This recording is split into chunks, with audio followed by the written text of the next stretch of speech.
Oh. Video issues. Huh.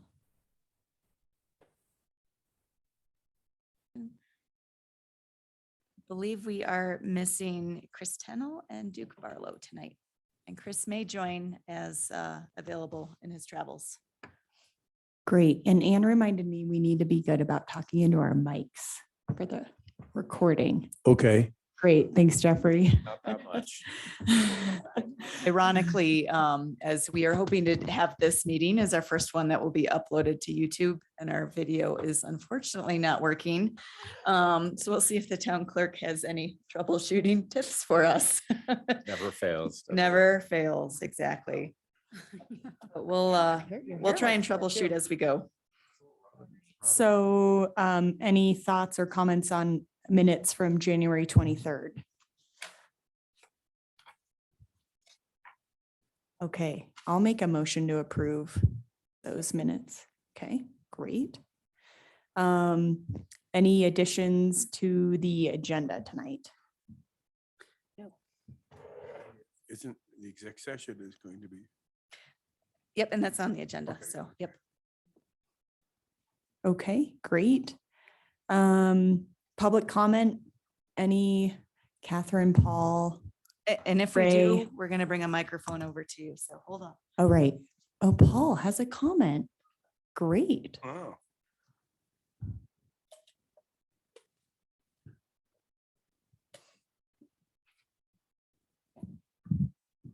Thank you. Thank you. Paul Simmer, Upper Blue resident for a few years. Two comments. One, I'm putting on the hat of all the resident elk in the Upper Blue. Since they're not present here, I'll speak for them. In particular, want to just call your attention to the fact that the Forest Service has a management prescription called elk habitat that includes, there's only one chunk of elk habitat in the Upper Blue, and that's the area west of the Blue River between Coin Valley and Gold Hill Road going all the way to the west. Okay, so that prescription comes all the way down to the river. That herd has been pinched for the 40 years that I know of because of all the development that's taking place literally all the way over at Summit Cove. That's pinched that herd further to the north. And then recently with Highway 9 widening 5 or 10 years ago, it pinched the herd even further up. So, and I know it's not on agenda item. I don't even know what's a current topic, but generally the property from Coin Valley Road north to 4 Mile Bridge along the Blue River there, I believe it's owned by the town of Breckenridge, McCain parcels and stuff like that. On the west side of the Blue River. Yes, Yeah. Town owns on both sides. we do. And then the west side of the McCain property that we own adjoins a nice Forest Service piece there. And I watch the elk there from my house all the There you time. go. So speaking for your neighbors then. Yes. Please do whatever you can to preserve that area west of the river to leave it in a natural habitat. And as an open space and trails group, I hope you appreciate that's one of your mandates is to look for conservation values. So that's a critical element of the Upper Blue. And I will say our former wildlife officer that we had here with CPW said that back in kind of the late 90s when Cucumber Gulch Preserve was really getting established, we had elk in there. And this was kind of part of the overherd. It was numbering about 500 individuals of elk at that time. And they estimate it's down to 50 or less right now as they get pinched, as you said. Right. Yeah. The other comment I'd make is having to do with the royal placer that the county and the town of Breckenridge own, which is on the east end of the town of Blue River. Was at a meeting a week or two ago with Colorado State Forest Service, U.S. Forest Service, the county, Breckenridge, Blue River, and myself as a citizen, to just get an overview of what's called the East Blue River Vegetation Management Project. That they're in the second stage of the planning on that. The first stage took place in 2008 through 2010. That was when the Forest Service did the environmental analysis for what's called Breckenridge Forest Health and Fuels Project, which included the Golden Horseshoe, Peak 7 area, Swan River, a whole mess of them. Well, the East Blue River project is the last one. And the state is doing some of their final planning on that this year with the intent on doing the cutting in conjunction with the Forest Service and the county in 2024. Just want to bring up your attention that you own the parcel along with the county, the rural placer, and that's a real critical portal into the Pennsylvania drainage, as well as it's in my backyard, town of Blue River. And so access goes through the town of Blue River. And I know that to the best of my knowledge, there hasn't yet been an open space management plan done for that parcel. And we just hope that you maybe put that on your program of work this year, because the stars are lining up and the convergence of a lot of activity taking place there, and be a great opportunity to put everybody's hats together and see how do we deal with social trails, system trails, trailheads, vegetation management, all that.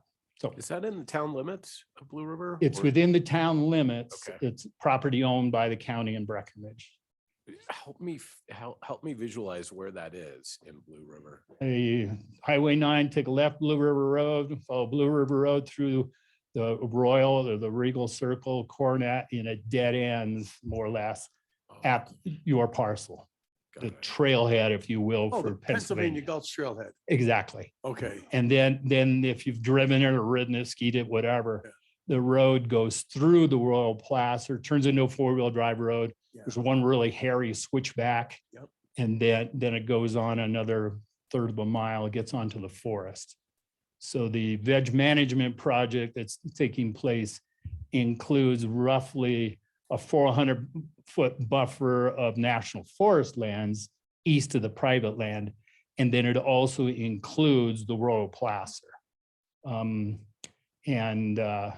one of the big concerns, obviously, is the trailhead. And then it's access to the forest. How do we change the character of that area? The topic that came up at the meeting was, how do you get, logging equipment in there? I said logging loosely. It could be just vehicles getting back there to cut. But how do we efficiently manage the vegetation there without changing the character, not only of the recreation experience, but my neighborhood? So just want to throw those ideas out. I skied there Saturday and I was amazed. I mean, I hadn't been there for a couple of years and I was amazed just how many people were there. Yeah, It's been, been discovered. yeah. So that's a viable concern. So thanks. Thanks. Public comment? Okay, so we will move on to staff summary. Yeah, well, just quickly, we're getting into the swing of our winter trail maintenance and grooming, and obviously trees that are down system-wide. And we did get a comment in recently that I think is going to council, just a citizen comment about all the dog poo on the trail, especially around the Wellington and Betty's and kind of that whole zone there. So just concerned citizen wanting to know what we can do possibly to get the word out on that. So possibly before the end of the winter season, we start planning some more duty-free Breck efforts, but any ideas that you might have on just how we can better educate folks, we're all ears. It is certainly a big problem everywhere. And aside from that, just we're in the midst of hiring right now. We're hoping that we're going to have a lot of our both OST techs and our naturalists come back to us this summer. We know we have a couple of tech positions that are going to be open. So we're excited. If you know anyone who's looking for a great summer opportunity, send them our way. And then we're just working on a lot of planning efforts, but certainly our Friends of Breck events and wanting this year to do what we did last year, which is have a good combination of some land management and stewardship type events, as well as some trail related events as well. Can we go back to poop? Yeah, sure we can. Yeah, I think we all recognize that this is an issue. Is it a public health issue or more an aesthetic issue? I remember, I think it was Summit Public Health weighed in the time we had a lot of dog waste around Carter Park. Yep. And it was getting into some of our waterways, and there definitely can be some human concerns there, just anything that's picked up there from dogs can easily spread to people. But it's certainly a huge kind of aquatic concern as well, and just all of the different non-nutrients that get into the system. It's just such a massive problem. I'm going to bring this up at council tomorrow. Yeah. You know, at Vista Point where I live, I think in the last 5 or 6 years, they spent like anywhere between $25,000 to $35,000 for the stations, the bags, the pickup and all that. Mhm. And now, you know, they're going to stop doing that just because the HOA deals to get it so expensive. I honestly think that the town, maybe not BOSAC, but the town should allocate some funding for this. And, you know, I mean, it's easy to say, well, people should just pick up after their dogs. And I think in a perfect world, they would. But also I think that it's to the point that those that don't do it, maybe don't do it knowingly, but you know, I just think it's something, and I don't know what it would cost, but I'd like to look into some sort of program that we could kind of have a regular, you know, poop dispensary buckets around and have them emptied like we do at the B&B Trailhead. I think that is effective. And maybe at Sally Barbara, maybe some of the other places, and certainly on our public paths and right away. But so far I haven't got a lot of traction with the council, but I'm going to bring it up again because Vista Point is removing the stations just Mhm. for cost. Yep. Yeah, they're expensive, and Yeah. certainly the trash removal is also Yeah. cumbersome when we have a lot of staffing issues with our streets and parks who handle a lot of that, and trouble with otherwise contractors who who do that sort of Well, I thing. can't, it's not a pretty job. Questions on staff summary or other comments? Okay, we can move on to the open space report. Yeah, and I think hopefully we Yeah. can share that at least. If nothing else, this is a draft report of our 2022 year of open space and trails. Just trying to capture the breadth of our program activities, some of the finances involved, some of the projects involved. And so we can roll through this pretty quickly, but would love some feedback on what are we missing, what looks bad, what looks like it needs to be taken out, or any other changes. I ideally will take your feedback, make any refinements, and then bring it to council. And we like to use this report just to show all of the different program areas that we do, show how our open space funds are being spent, and just all of the great projects that we're working on. So if you want to scroll through that, we've just been trying to do our table of contents, and we're very much this year trying to tie it into the master plan. And so trying to tie it into those 4 overarching strategic goals that we have, and trying to organize this report to mimic that so that it can go hand in hand with that. So just discussing our mission and when we were founded.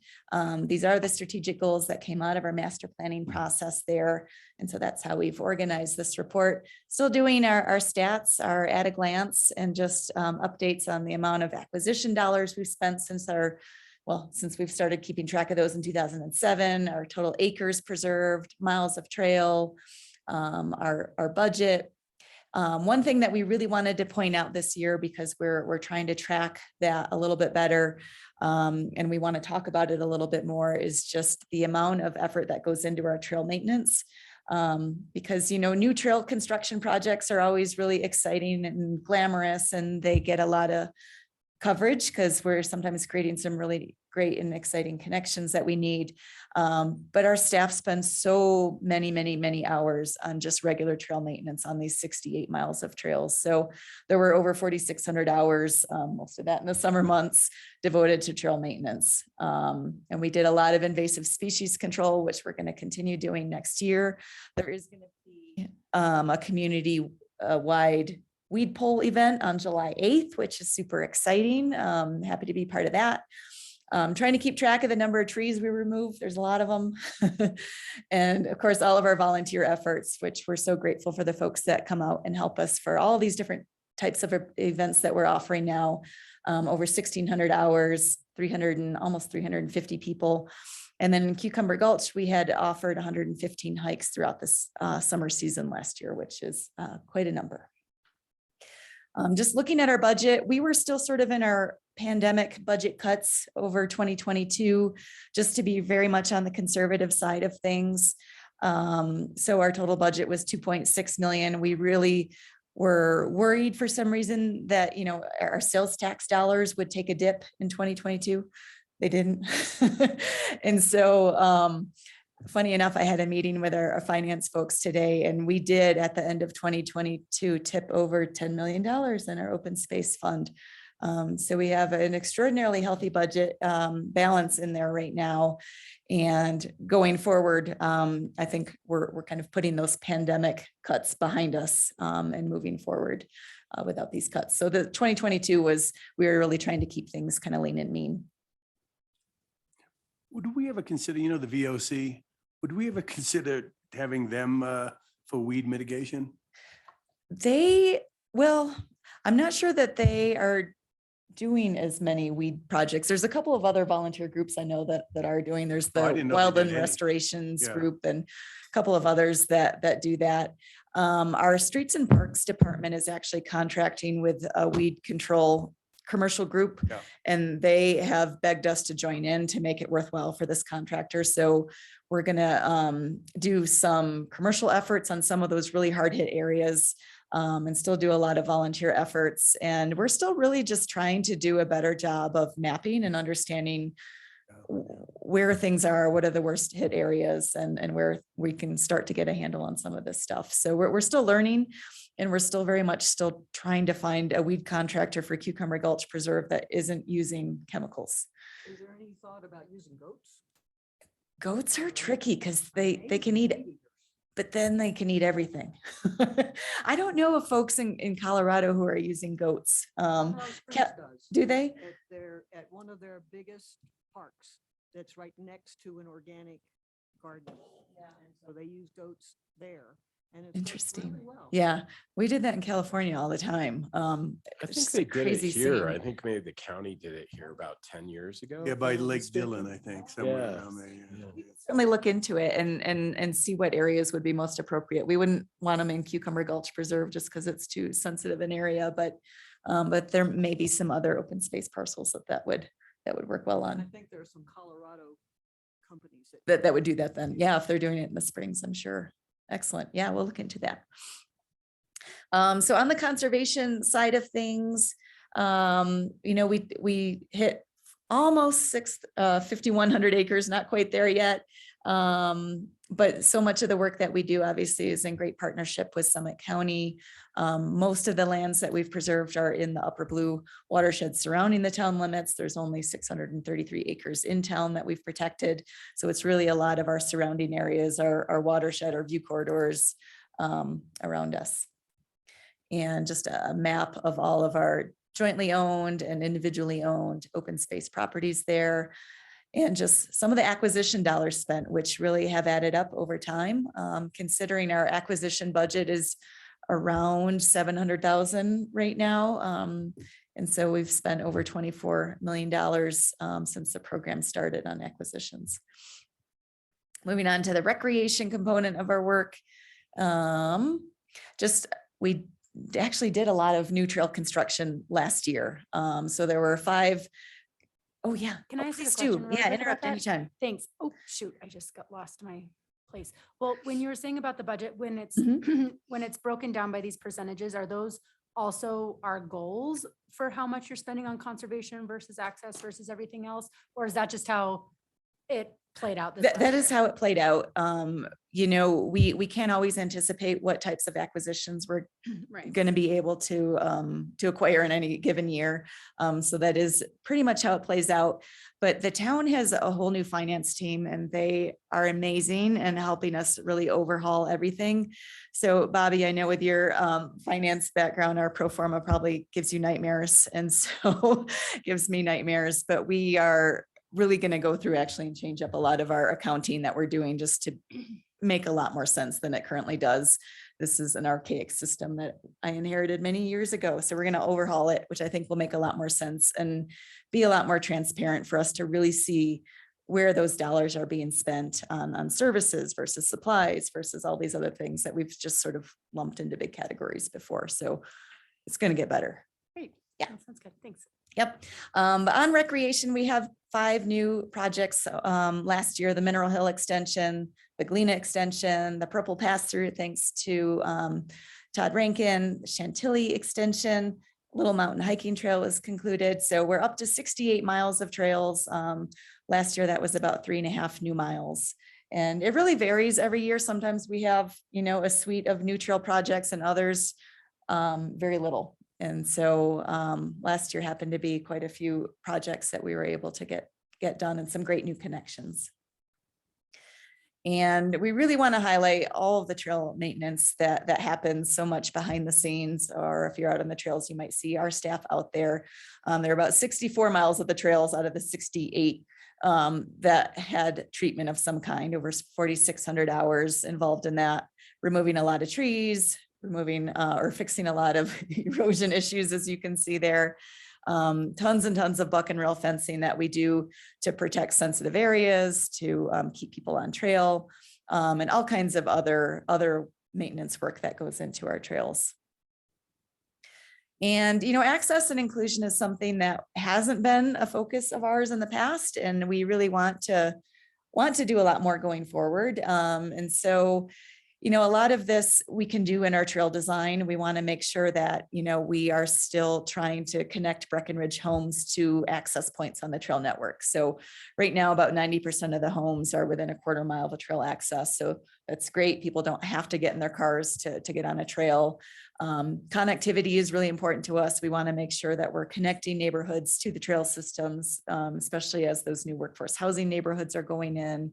And we're starting to think about more accessible trails and where we can make things wheelchair friendly if we can't make them fully ADA accessible, which is a little tough in our climate and our terrain here. But we want to make those advances, and we want to make some of those advances where we have language barriers to our outdoors as well. And if you scroll to the next one there, we do a lot of environmental education. So really trying to step up a lot of those efforts in teaching people about the great outdoors and all of our flora and fauna that we have here. So our naturalists do such amazing work for us. They're obviously heavily involved in Cucumber Gulch Preserve, leading hikes there, but they also get out as trail ambassadors, talking about the trail network and orienting people. They do a lot of the interpretive stations at some of our busy trailheads, reaching tons and tons of people, and there's great interest in that. So we're trying to get out there and get a little FaceTime with people and provide a lot of education. And our Friends of Breckenridge Trail program has done some amazing things. We really wanted to move that focus last year on a lot of stewardship-based things as well, since that really kind of shows the full breadth of our open space program. So there were 14 total events, which were some very trail-related ones versus stewardship, 338 volunteers there, donating a lot of hours to us. That was nearly 8,000 feet of new trail, 10 acres of open space that were treated for invasive weeds, and 510 feet of fencing, which is no small feat. Those buck and rail things are very, very heavy to move around and construct. Did we do those the snow fence with the aspen things on the clear cut? How did that? Well, work out? the Nature Conservancy is still monitoring the aspens in that. I think when they initially planned and envisioned that project, they were going to plant aspens like everywhere in that enclosure, right? And the ground there is so tough to get anything in. And so they've been continuing to monitor the aspens, and they're doing really, really well. So, yeah, so And they put up the Yep. fences and they planted the saplings or whatever. Yeah, and called. it's a good case study for us to see if we can get aspens to grow, if they get a little bit more of that snow from the snow fence, because they need that moisture bank as they start to grow. We're toying with the idea and working with the county on seeing if we can do some of that on a more realistic level in some of our clear cuts, because that's a massive moose exposure, and that's a difficult thing. Our crew, I think, is still reeling from that adventure. So if we can find some other way or maybe we just know that we're going to lose so much to predation from moose and deer, but try and do that. But so far it's been a success as far as, because we didn't know if that was going to work. Yeah, exactly. But they're doing really well. And Cucumber Gulch Preserve, obviously, this is our crown jewel of our open space program. So we have a lot of very focused monitoring and research efforts there. We're really excited about the beaver population there because their numbers are increasing. It's hard for us to pinpoint an exact number of them because we don't see them all at the same time and you can't mark them in any way. So we estimate somewhere between 6 and 18, which is a huge range. But we have a lot of great evidence of beavers everywhere. We did the beaver documentary. We're waiting to see if a first cut of that. I know they're in editing mode right now. We hear from Chad every once in a while. He's very excited about it. We're all anxious to see how that turned out. Is that the thing we did at the Nordic Center that I did? Yep, exactly. Yeah. Well, the producer of that is working with the Colorado Wildlife Foundation, and there's some sort of wildlife focused film festival that they hope to enter it into, but they're really doing this as a great educational promo basically for the work of beavers and in natural systems and kind of how engineering is working now across the US. And there was this stigma for so many years, I think, that beavers were bad. They were trapped and killed and taken out of all these areas. And it's finding the way to coexist and really let them do their work. And as we're discovering in Cucumber Gulch, once we have them there, it's amazing. Like, we don't have to do any of the work. The beavers really take care of the wetlands. They disperse the water where we need it to go and keep things in a really healthy way. So it's fascinating to see them. And this video is just really kind of highlighting the importance of them and the work that they can do. You ought to get it into the Breck Film Fest. That's an interesting one. Yeah, I can't wait to see it, and we'll certainly share it as soon as we have something to share. But the one that they did in the UK was amazing, I think, and they were putting it in some film festivals out that way. So we'll see where we can go. We continue to monitor bird species in the Gulch, and there's just been a downward trend in bird diversity over the years. It's so hard to pinpoint, things to more climatic events or regional events when you're talking about birds, but we do continue to monitor those. Boreal toads, we did not see any this past year. We're ever hopeful, but we are now working with the Denver Zoo. They have this boreal toad team, which is awesome. They train some volunteers to go all over the state because they think there's only 800 boreal toads left in existence in Colorado. And so they have an amazing protocol that they set up. So we're going to take some of their volunteers out with us. We're going to do a habitat assessment with some of their staff of the zoo, who they're working really, really closely with CPW, and they're also doing a breeding and release program. And so we're hoping that they identify Cucumber Gulch as a good site for a release of boreal toads. The big thing that we're looking for is the chytrid fungus, which is what has killed so many of the toads throughout the state.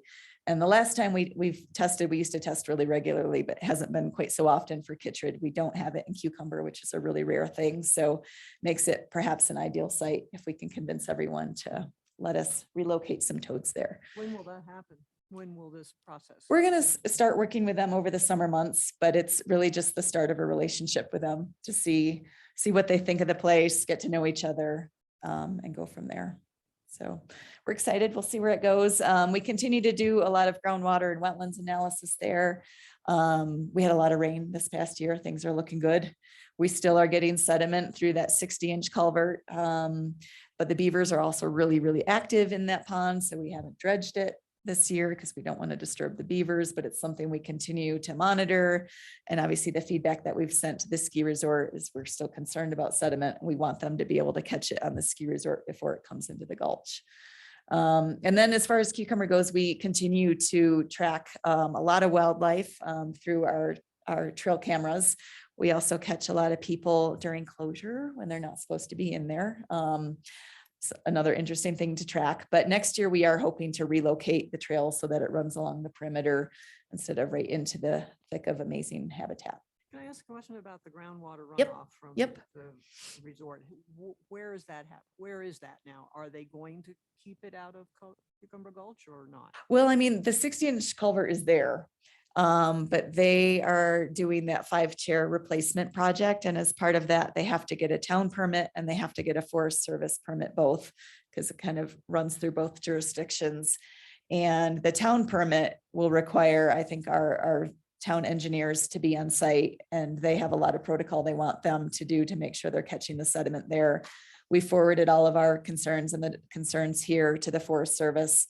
Haven't really heard yet what that final result is or when permits are going to be issued, but it's something that I think everyone's pretty aware of and wanting to hold the ski resort accountable for trying to catch more sediment there before it ends up in the gulch. Do you think it'll be this summer construction? I think so. I think that's their plan if all things are a go. Forest Health, we had a big year with Forest Health. Obviously, the Wellington piles were finally burned. We did some cut and pile of other projects on town-only land above Airport Road, which will cure for a couple of years. But Zara has the fun job of now trying to figure out how we as a town can burn these piles and come up with a burn plan and coordinate with 1,000,001 entities when those piles are cured. Because it's a really unusual thing for a municipality to take on burning of piles in the town. So that'll be a fun challenge for us, but thankfully those piles have to cure for a while. So we've got time to figure out all the pieces. And obviously our river restoration, Summit County leading the way on the Swan River and all the great things that have been happening there on the Reach B efforts. And we've also been really trying to focus our efforts on some of our town projects along the Blue River, along the Blue River Steps, along Illinois Creek, just that are so hard hit by people and so many social trails and so much soil compaction. So we're really trying to do what we can to put in a lot of willow plugs and planting and seeding, buck and rail fencing to keep people on trail while these areas hopefully restore themselves. And we're hoping to kind of take this model and refine it as we go and move on to some other areas. We're going to also focus on the BOEC Sawmill Reservoir area this summer. It's another really hard hit area that we really want to make sure our resources remain intact there. And doing a lot of weed control efforts. So thanks to Zara's work, we organized a lot of volunteers to get out and pull tons and tons of mainly false chamomile. And obviously Summit County has a weed control program that does some of the work on our jointly owned lands. And we were really, really excited to have the Colorado Department of Agriculture bring a crew up and pull weeds on the Blue River, which was awesome. Is that number right? Is it just 15 hours? I mean, it says 46 volunteers donated 15 hours. That's 20 minutes apiece.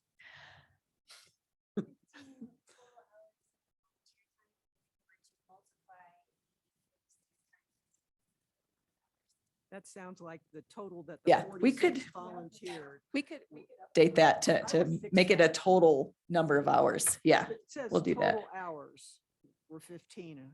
Yeah. 20 minutes? A much better number to put in there. I like that. Is Bobby in here? Bobby's in there. Yeah. She made that. Thank you, report. Bobby. I worked longer than 20 minutes. I put in more hours. than Yeah, yeah. I was, Wandered off. Was he just like wandering around? yeah, no, I was going for hair and makeup and then by the time I got back, the picture was done. So, yeah. But we're going to be doing a lot more this coming season. And then other stuff we don't often talk about, we get pulled into a lot of mine reclamation and water quality issues. As so often happens, sometimes members of the public or our staff, as we're working on trails, discover open mine shafts. We're really fortunate to have a whole cadre of folks, the Division of Mining Reclamation and Safety, that will come and assess those and close those up for us, which they do free of charge, which is awesome. They just take care of these things for us. So a hiker had discovered this one not far off the Weber Gulch, right? So they're on it and we'll take care of that. And then we've been working really closely with EPA, the CDPHE, DRMS, Forest Service, Summit County, still trying to examine the whole French Creek area, just all the water quality there, our water treatment plant there, trying to come up with perhaps a passive system to pilot to see if, maybe that would work to settle out some of these mine wastes versus our water treatment plant, which is difficult at best. But we're involved in a lot of these types of efforts kind of behind the scenes. And then our team of folks and dogs. Brought this up earlier. How are we fixed for docents at Cucumber Gulch for next summer? Our naturalists, Yeah, we are in the process of sending out our rehire letters, and our 2 naturalists that we had last year want to come back this year. okay. yeah. So hopefully we just need them to finish all that paperwork and we should be good to go. But it's amazing to have returning folks because there's no training. They can just hit the ground running from the day they start. But when you say naturalist, is that the same as a docent, kind of? We used to somewhat call on them the- docents and ground? yeah, and Okay. I don't know, I think of like, at the opera or something, the docents Right, leading you right, to your yeah, chair or whatever. So naturalists, they're really doing a lot of education. Yeah, cool. But we can make the one change about the weed hours for sure. But if there's anything else or you all have comments about what we're missing or what's needed or should be changed. I was wondering about the photo on the the inclusion and accessibility. Is there one that's maybe a little bit more? I know, I struggle with this because Bit less the white dude. BOEC didn't want to release photos to Nice. us and they have the best photos. Oh, why? And so that was from a town team day at the OEC with our leadership challenge program. Why won't they want to share photos? Infringing on rights. Yeah, All the yeah. people that would be in it. Yep. Yep. So I'm struggling. If anyone has good photos that we can use, happy to put them in there. I wondered, would we want to list our master plan cost in the budget? Because that was pretty substantial. Well, it stretched over a couple of years, so I don't know if that really tells the full picture. Okay. It just seems, I don't know, it seems worth capturing that, but maybe not. And then I thought as for pictures on the river restoration page, I recall seeing a really great aerial photo of the Reach B in a previous packet or somewhere that seemed It's like- Reach A that has the gray aerials, but if there is a Reach B one, I'll look for it. Okay, it just does so much more justice to the work that had been done. But if it's the wrong reach, then that wouldn't work, but. Your comment about the master plan, though, is worthwhile. Should that not be somewhere in here about working? Was it all captured in the budget the Mhm. first year that we? I mean, it was, Yeah. most of it was in 2021. Trying to think, we did a lot in 2021 and also 2022. I think it's all under our professional services, which captures a lot of our consultants and everything else. I don't know, I think if you teased out that, you would tease out all of our Cucumber Gulch consultants and everything else. It's just to what level of detail you wanna dive. But were you saying just mentioning it Yeah, in that, like, it's that an we, accomplishment that's an that accomplishment it in got our, worked on to submission. Yeah, okay, yeah, we can certainly add that. This is just a really small one, but Breckenridge isn't capitalized in the at a glance section. Yeah, because, well, that was intentional, because it was just how the program was capturing the text, but I can override that. It was a stylistic thing. I like the style though, and I really appreciate the symmetry with the master plan language. So thank you for doing that. I thought that was a Mhm. great thing to Did you do. notice any Oxford commas? No, I didn't look. I didn't see any Oxford comments. I'm a fan of the Oxford comma, so it's in there everywhere. Yeah, yeah. bless you, Anne. You got it. Anything else on this? No. Okay. All right, we can move on to the 2023 trailhead projects on joint open space. And Tony, if you just open up even what you had open before and this tab. I think, yeah. I think it was, you hit share on that. We just switch tabs. Can you minimize, get out of full screen mode? Boy. Is it Control L? Is that would full screen mode? Yeah, what is? Control L. Yep, there you go. Just hit the Draw Project tab. There it is. Thank you. Uh-huh.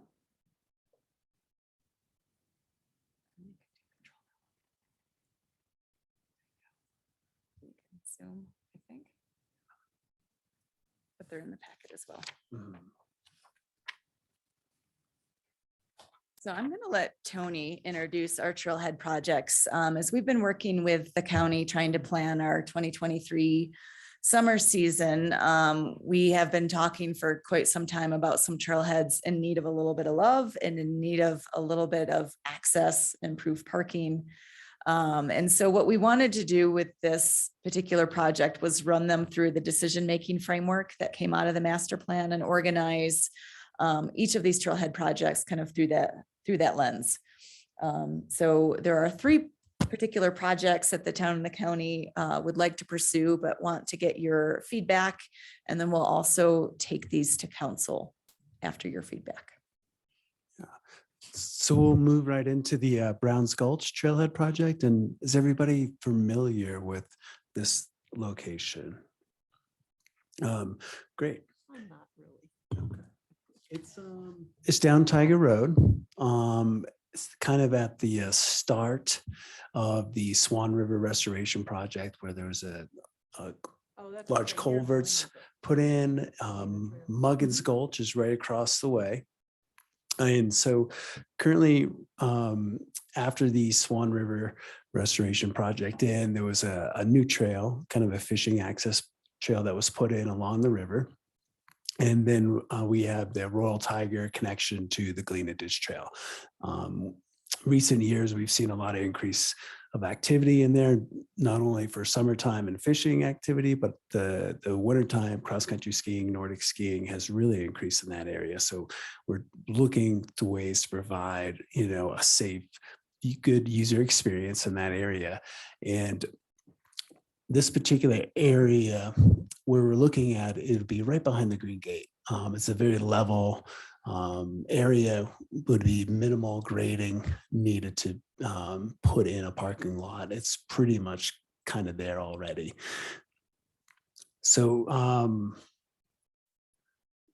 going back here to the beginning of Browns Gulch and just kind of looking through the process and working through the decisions and looking at the habitat sensitivity areas. From the maps that were provided us, it's a low sensitivity area just due to the close proximity to the road.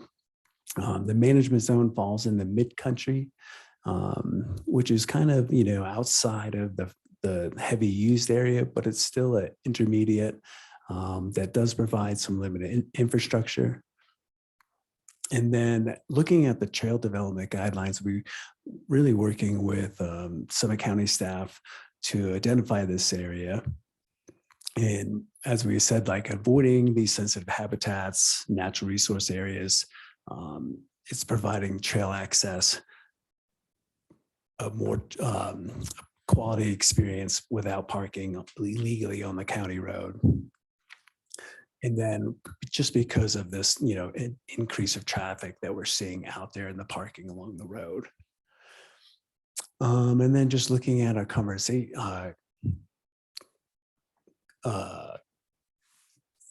conservation guidelines, once again, avoiding wetlands. The land use is owned by the town and county, recreational values, summer and winter. And then the cultural values, really improving that access to the Swan River, which was awarded the Outstanding Ecological Management Program Award for the Colorado Open Space Alliance, which is something pretty special. So back on community context, how is this creating equitable access?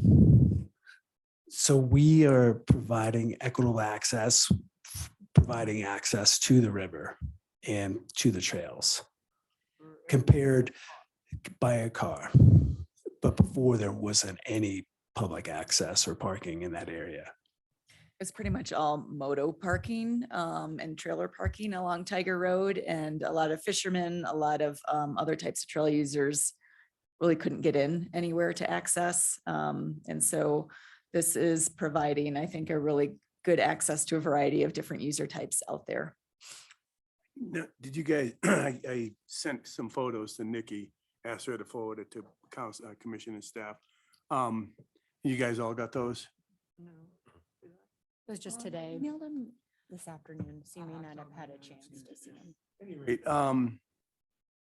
Yeah, I'm all for added parking for some of these little sneak places that, we like a Rack Jack, or even up by Western Sky, some of that to codify some parking for cross-country skiing, for hiking. But I think there's two really good parking areas right there. Right now, I've probably skied Browns Gulch, without even exaggerating, 10 or 15 times this winter. And the trailhead right just to the west of Muggins Gulch probably can accommodate 10, maybe more cars, and I've never seen it full. And then a half mile to the east, there's a huge parking spot. Not the Tiger Run moto kind of spot that people park, but there's another spot. I sent photos of to those today. I happened to be skiing there today and took some photos. I just don't, I appreciate that maybe a kiosk would be nice, but both of those spots not only can serve for cross-country skiing and snowshoeing, but also for fishing. I just don't see the need. I think most of that is in the county road right of way and is illegal. But I'm not sure all but of that they is plow legal it. parking. They plow it. They've been plowing it for 10 years. It's a huge, pull off. Why would it be? It's not snow storage. They've been plowing both of those areas for forever. There's been no complaints to the county as far as the parking. Honestly, I just don't see. I just think the money could be better spent. Speaking of money, I don't see any figures. Yeah, so we wanted to present these ideas to you before reaching out to contractors. The cost on this project would be minimal, maybe in the $5,000-$10,000 range. And just to the user experience that this one does provide, is off-road parking, Jeffrey. And it's, you're not parking on a county road. Here you're off the road in a safe environment if you have dogs or kids, and you're not crossing the road and scrambling up the large snowbank to get in there. So Jeffrey, when you're talking about the parking that's already there, on the north side, kind of where the Muggins Gulch Road is, are you talking about there's head-in parking? Yeah, this, there? But I- then if you drive about, I don't know, half mile I east, measured. and then there's that big cutout, to me, that's more access for fishing than this would provide, because you've got to go down that slope to get to the Swan where this is by Muggins Gulch, versus the other one, you're already on the same side as the river. And I think that's where we parked when we went last fall or summer to check Rock- out the Rock progress on the restoration. So I don't was I Rock don't know if Island. that, because you said it's not the moto spot, No, this because there's that's a where we spot that I parked. think there's a spot that everyone that skis Browns Gulch, or I call it Browns Gulch. This right before you get to Muggins Gulch. Yeah. There's a spot that like I said, I took a photo. There was one car there other than mine. And I kind of did my, estimation, at least 10, 12 cars could park there diagonally. And then 5/10 of a mile heading towards Good Times, there's another huge pullout that I bet could accommodate 30 cars. And then further towards Good Time, that's the big, moto, that's the big parking lot that they have, no overnight camping. And that's where you see, a lot of trailers. The second parking spot, 5 miles from the first one, that goes right almost to the bottom of Rock Island Gulch Road. And so what I do, when most people ski, you park at by Muggins Gulch, ski towards Rock Island Gulch Road. Sometimes I'll go all the way to Good Times to the no trespassing sign and then come back and then go up Rock Island Gulch Road to Galena. I mean, it really is the best Nordic skiing in Summit County, just because it's cold snow, not a lot of like just foot traffic itself. It's mostly Nordic skiing and snowshoeing. And it's cold. So in other words, the snow lasts. And yeah, I just, like I say, I read that thing and I'm just so well acquainted with this area. And one of the beauties of it is you go there, there's not a lot of people there. I've never had trouble parking there. And then if I went a half mile to the east, then, it's like I say, 30 or 40 cars that could be available. So I'm talking, maybe 50 cars total that right on the road. And when you say it's on the road, it's way off the road. I mean, yeah, if you have a dog, you pay attention to the dog, you cross the road, it's not that busy of a road and you can get to the trailhead. Yeah. On the other side, further down the road, it's on the south side of the road. So there's not an issue there. Right. So, I mean, yeah. I hear your points, Jeffrey, but I think the major point is that parking that you're talking about is off a county road, which is illegal. And I'm not sure what the process is, or what Catherine could provide information on that. I mean, there's been no complaints. Stepping up to the mic, Catherine. Step up to the mic. Yeah, I mean, technically parking is illegal on county road right of ways. Has this been a spot where we've had complaints and attention's been drawn to it? And so far, are we hearing that it's going to go away? No. Does it mean it'll be there forever? Also no. The large spot that you're referring to before the Tiger Town Site Trailhead, which is the big motorized area, particularly in the summer, is plenty full with overflow motorized use parking from the Tiger Town Site. And this spot in particular, what we're seeing used a lot in the summer is for fishing access, and they're parking in front of the green gate. This is easy access to the trail that is shown on there, that does eventually access up Browns Gulch and does provide good fishing access for people. And again, it's already a disturbed area. It's a place to provide safe off-street parking. The parking you're talking about at the entrance to Muggins is also within the county right-of-way. Hopefully nobody has an interest in making it go away. We're not going to initiate that effort, but we don't know that at some time the sheriff will decide that it's not appropriate to have parking there. I talked to the sheriff today and he said, that they've never ticketed there and they've never had a complaint about it. Great. But yeah, I mean, I just, the $10,000, yeah, we can afford that. But I just think, almost the enemy of good is better. I mean, this is an area that's functioned very well, and now we're thinking of making it, having kind of making it as we might perceive it better. But I don't know if we need to, but that's just one person's opinion. There again, when I read this today, I go, my God, like I say, I have been there well over 10 times in this winter. I don't spend much time there in the summer, but I've never had a problem parking there. And I bumped into Jamie and I said, well, yeah, what's going on with that? Because I never heard anything about this. This is not, would never ticket there. So, and he said he never had a complaint, but There again, I'm one of 7, actually And one of 5 I'm right not saying now. that he, like I said, we've had no public input that there's a problem here. We haven't heard from him that he wants it to go away. It was an opportunity to provide some non-motorized off-street parking, particularly for summer use, particularly for fishing access. But yeah, I mean, we're not tied to this idea either. If you all feel like this is an area we want to wait and see, monitor use, see if it's more of a problem, that's something we can talk about. But Yeah, and I think the one thing that concerns me is we as a town, if we're trying to put a trailhead on a map and direct people where to go, we can't direct them to park where it's illegal to park. Like that's the one stumbling block I always have, like we can't direct people to do something that is illegal. And so we don't have a legal parking access, and especially for fishing in this area. But isn't what she's talking about, the fishing access to the east, the one that she said that is that the one that gets filled up in the summer? I wouldn't say it's filled up all the time.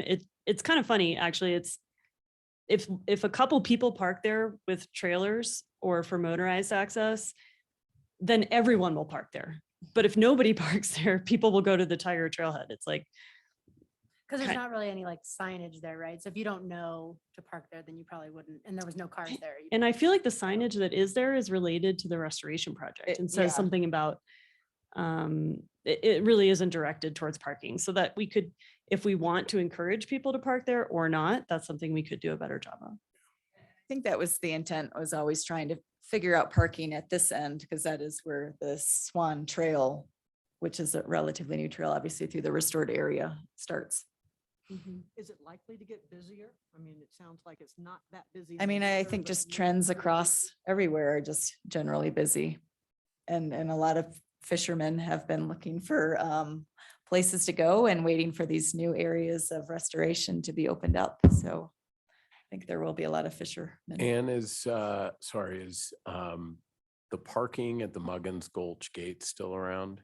It is, but it's only about 5 or 6 yeah, cars, I would yeah. even say 3 or 4. It's pretty small. I could add to that, that's on National Forest System land. That was built specifically to allow access through Muggins. Through Gulch Muggins, yep. Hit the Colorado Trail. Yeah. And the county acquired an easement through Muggins Gulch property to tie into the Colorado Trail. So that trailhead you're talking about is just off the map. Mhm. It's right at the boundary line to the subdivision. But this trailhead you're talking about here could act as, not overload full parking, but the kiosk information sign to direct people to the Colorado Trail and then go past that trail. Could kill 2 birds with 1 stone, or at least have a backup parking. Yeah, and alleviate some traffic from the dredge, Tiger Dredge. Potentially. Tiger Dredge. Oh, yeah. Whatever, I said my piece. I wish you guys all got my photos. I didn't see, I just looked, I didn't see him. Yeah, I could have. No, I've used this area quite a bit. I'm like Jeffrey, I used to go over there almost daily because of having a dog that was not great socializing with the rest of the world. And it was always my process to go all the way to that eastern side and then ski over that little bridge and then through the gate that's farther up and then go through cross over what is now the Swan River Trail. So I feel like that head end parking, I find it weird that it's getting plowed if it's not legal parking. Yeah, which why is- would they plow that? For like all this time? And, by the way, too, Good Times runs their tours from December to, March, and it is definitely some traffic out there with dog sledders and snowmobilers headed out there in the wintertime. Whatever, if it's 10 grand, I'm not gonna fall on my sword for it. I think the kiosk would cost more than to put the parking lot in. Oh, It's a flat area that we could just put buck and rail fence around and it would be a parking area. But how would that get plowed? And that would be with the same folks on the county drivers. So the county drivers that plow the, the pull-offs would also plow the parking lot?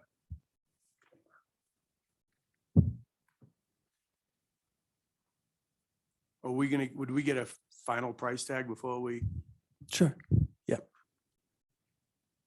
Do you need a recommendation from us for council or what's the process here? It'd be good. It'd be good to have a general recommendation.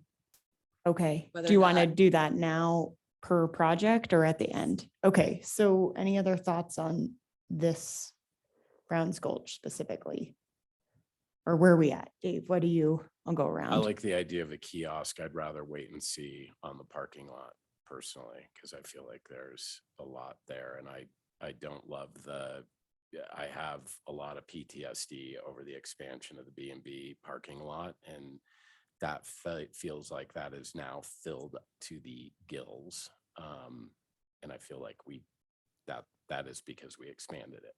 So that's my thought. I'd like to wait and see. I don't think, it's not a big expense, obviously, but I feel like there's so much parking to the east, and fishing access, to me, you have to go down a steep ledge and there's that bridge on Muggins Gulch. It just doesn't feel real appealing for that. And you also have to cross back over, which Tiger Road is not busy there. It's usually a Jeep going 90 miles an hour, like a Good Times employee, but that's my thought, but it's not a huge deal to me either way. I am confused about that comment though, because isn't the fishing on the same side of Tiger Road as the parking lot? Maybe I'm wrong. I guess I It is on the same side. So I think you might be thinking of the other side, but it looks like where they're proposing, totally agree with all your other comments. Yes, so it would be, you would go through the green gate and the parking lot would be right 10 or 20 feet past where the green gate is right now. And then obviously we would move the green gate up higher to block But motorized that's, access. that's on the other side of French Gulch Road or Tiger Road from the river right there, because the river goes under the culvert. You're on the upper side of the culvert. And then it's a friendly, mellow trail access to the river. So yeah, So there's no road crossing. the culvert. You know what It's I'm right thinking, here. Tony? I'm sorry. Okay. So what I'm thinking is that you would, if you were going to fish, that you would look for the nearest spot and you would just, because it's right across the there road, on yeah. the other Yeah, side yeah. by Muggins Gulch. Yeah. So I get what you're saying here to access through on the Swan River Trail. Yep. Does that change your? No. Okay, okay. Bobby, what are you thinking? I'm in favor of the concept, but I never like to say yes without some numbers. I mean, that makes a difference in whether it's Yeah. worthwhile. It would probably be 5 to 7, If probably it's tops. Less Yeah. than 10,000, that Yep. doesn't trouble me too much. But I just, in general, I would like to see at least an estimate, even if it's a guesstimate, just to give us a rough order of magnitude for projects like this. Okay, Okay, for me. okay. Kristen, what about you? It's an okay for me too. I think the most compelling point was Anne saying that technically if the parking is illegal, we can't be directing people there.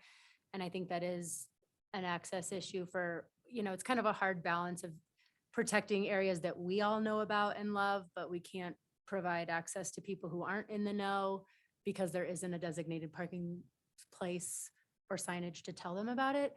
So I think that's kind of an access issue that makes it a little bit unfair. And so I am in support. But I do totally agree with Dave's point about expanding B&B just means more people will come. And I think that is a real risk, especially in, where we're talking about the parking lot is not sensitive habitat, but obviously the Swan River and surrounding area is. So we just want to, I don't know if there's like a tracking component of how many more people are coming based on parking that is doable, but that is definitely a concern of mine. But overall, I think the access issue overrides it for me. So I'm in support. Jeffrey, what about? Well, you guys know how I feel about it. Yeah, I'd like to, not that it's, I'll probably agree either way, but a price tag would be nice. You know, if it's 10,000 for the parking lot, how much for the kiosk? Also, I will say, and I'm fine losing this one. Also, I would say that, if you're talking about that road with traffic, people are coming down that road to make a sharp right turn into that, by the gate, you know, that could be safer. But but there again, I have never seen a lot of traffic there at all. There again, I'm just there in the wintertime, but that's a big snowmobile destination. And, you know, and we ski there when we dog sit. That's where we take Taco or Chief when we dog sit, and never had an issue on that road. But there again, it's not a big deal. But no, I don't support it. Okay, I share, I would say most consistently with what Kristen said. Jeffrey, I appreciate you taking pictures and pointing out the other parking areas, but I do agree with the formal parking area. So it sounds like a dubious approval or recommendation. Okay, we can always say it's not unanimous. And Yeah, that, you know, I these think that were would the be worth concerns that were presented. clarifying. So yeah, Yeah, we can do that, and we'll, when we take it to council, make sure we have some price estimates on there as well. okay. In the meantime, I will also, and you bring up a good point about not being able to direct people to a place to park if it isn't official. So that just piques my curiosity, and I will reach out to the sheriff's office to see if he has thoughts on that. You know, how does he feel about us potentially publicizing, be it trail maps, be it our website, et cetera, places that are that are parking within county right of ways, and just see if that's something we do need to be concerned about. And that may also help guide this decision making. Yeah, when you talk to him about Doris Drive, that's another issue. There's a trailhead at Doris Drive, and there's absolutely no parking, legal parking, but there's a trail access easement there, but there's not any designated, there was never any trailhead parking. It was really just supposed to be a neighborhood access, right. like for people that live there to. And So what's the Jeffrey- difference? It's a trailhead, a Carson post with a It's a trail portal. sign. I mean, just in the same way the town has a portal post in many places where they don't have designated parking next to it. Where? We have about 500 of them around town, Like, all over town. To the Wellington Yeah. Trails. so what's the difference between, It's just an access point. So you can walk down your neighborhood road and hit the trail, but And get to National Forest. Yep. But I believe it was part of I think there were 2 lots there that were part of some kind of subdivision approval process Mhm. where they were able to get this trail easement in that process to still allow access to the forest through there. Yeah. But I don't think there was ever any intent to have Okay. parking there. all right, How, about how many parking spots do you estimate are in that illegal spot? which illegal spot? The first one. First one, 10 to 15 Okay. diagonal parking. And spots. so this is it's Second probably one- in the report for your new one. How many are we? I think we were looking at 20. And just for reference, B&B is how many? B&B, I would say 40. 40? Could that take some of the pressure off of B&B if there's more parking somewhere else? Well, I think it kind of goes, one of the things that just sort of struck me, and I don't know if we had I'm sorry, I don't remember the conversation from our master plan back and forth last year about mid-country and if there's a parking if there's a parking consideration for the mid-country versus the front country. I think like B&B's front country. This is mid-country. I remember, and I just remember Peter's comments about the farther out you get, the less parking you have, just to kind of keep that more of a primitive experience the further out you go. I didn't know if we actually had a number that goes into the mid-country consideration or. not a set number. Okay. No. Mm-mm. just general guidelines. Gotcha. Okay. We good? Yeah, I'm fine with this, yeah. Couple more. All right, we're gonna move right into the Lorium Trailhead. And if you guys are familiar with the Lorium Trailhead, it is Up to the Iowa Mill. Lorium, yeah, Lorium. so current parking issues.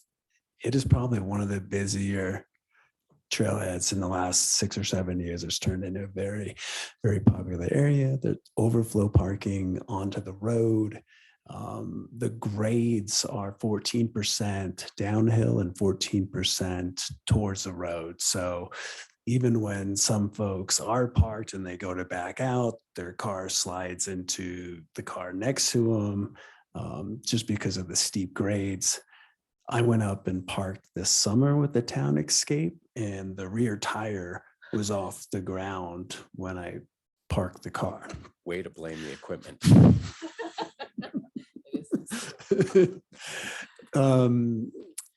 So we're looking at ways to, provide a better user experience here. And we worked with our town engineering to look at a couple different plans. Like, can we rework the existing parking lots to provide a better grades? And the engineer's suggestion was you'd have to actually, as you come around the corner, regrade the road and drop the road down at that particular point, elevate the trailhead.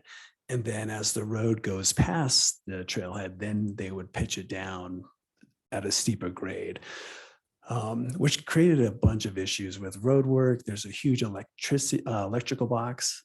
Some public radio and TV is right there. They All need there. access And to it's it. so that's all protected by a dirt berm.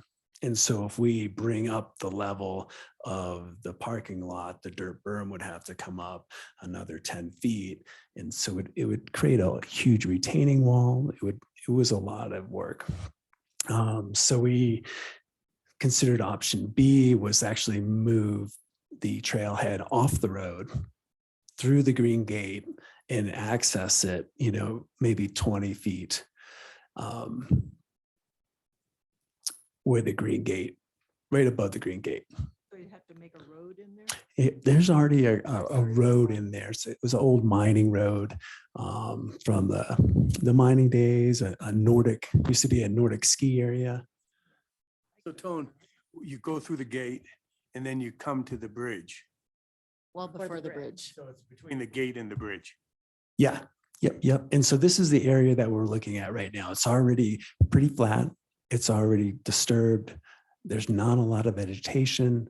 We would maybe have to take out 4 or 5 small pine trees. This would be taking a lot of the material from the high side and bringing it down to the low side and flattening that existing trailhead out. We would be looking at another 20 spots.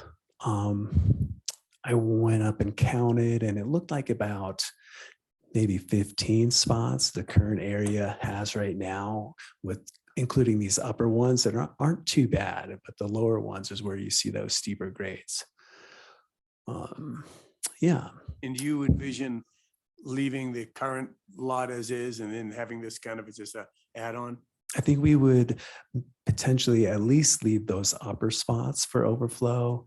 And we talked to the county, really haven't decided, we talked about re-vegging the area, but it just didn't really seem to make sense right off the road like that and spending money on topsoil and seed and trees. So it would be maybe a snow storage or overflow in that area.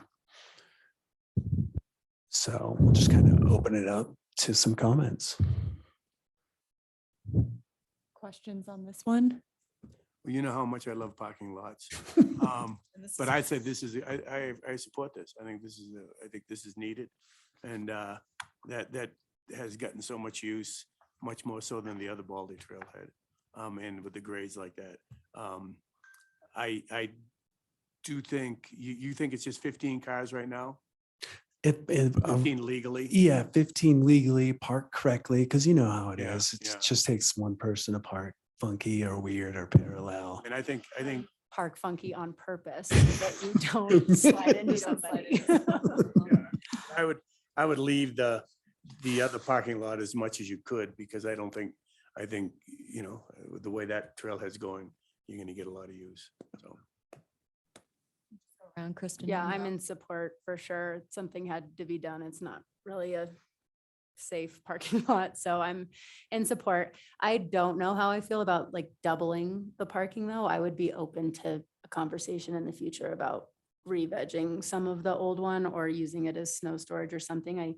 I do worry about it becoming more and more established that it just gets overrun. So I think that's even more of a concern for me in terms of the B and B parking lot effect. Doubling our parking at Lorium could create quite a bottleneck down there. So that part I'm unsure about, but definitely in support of the parking lot.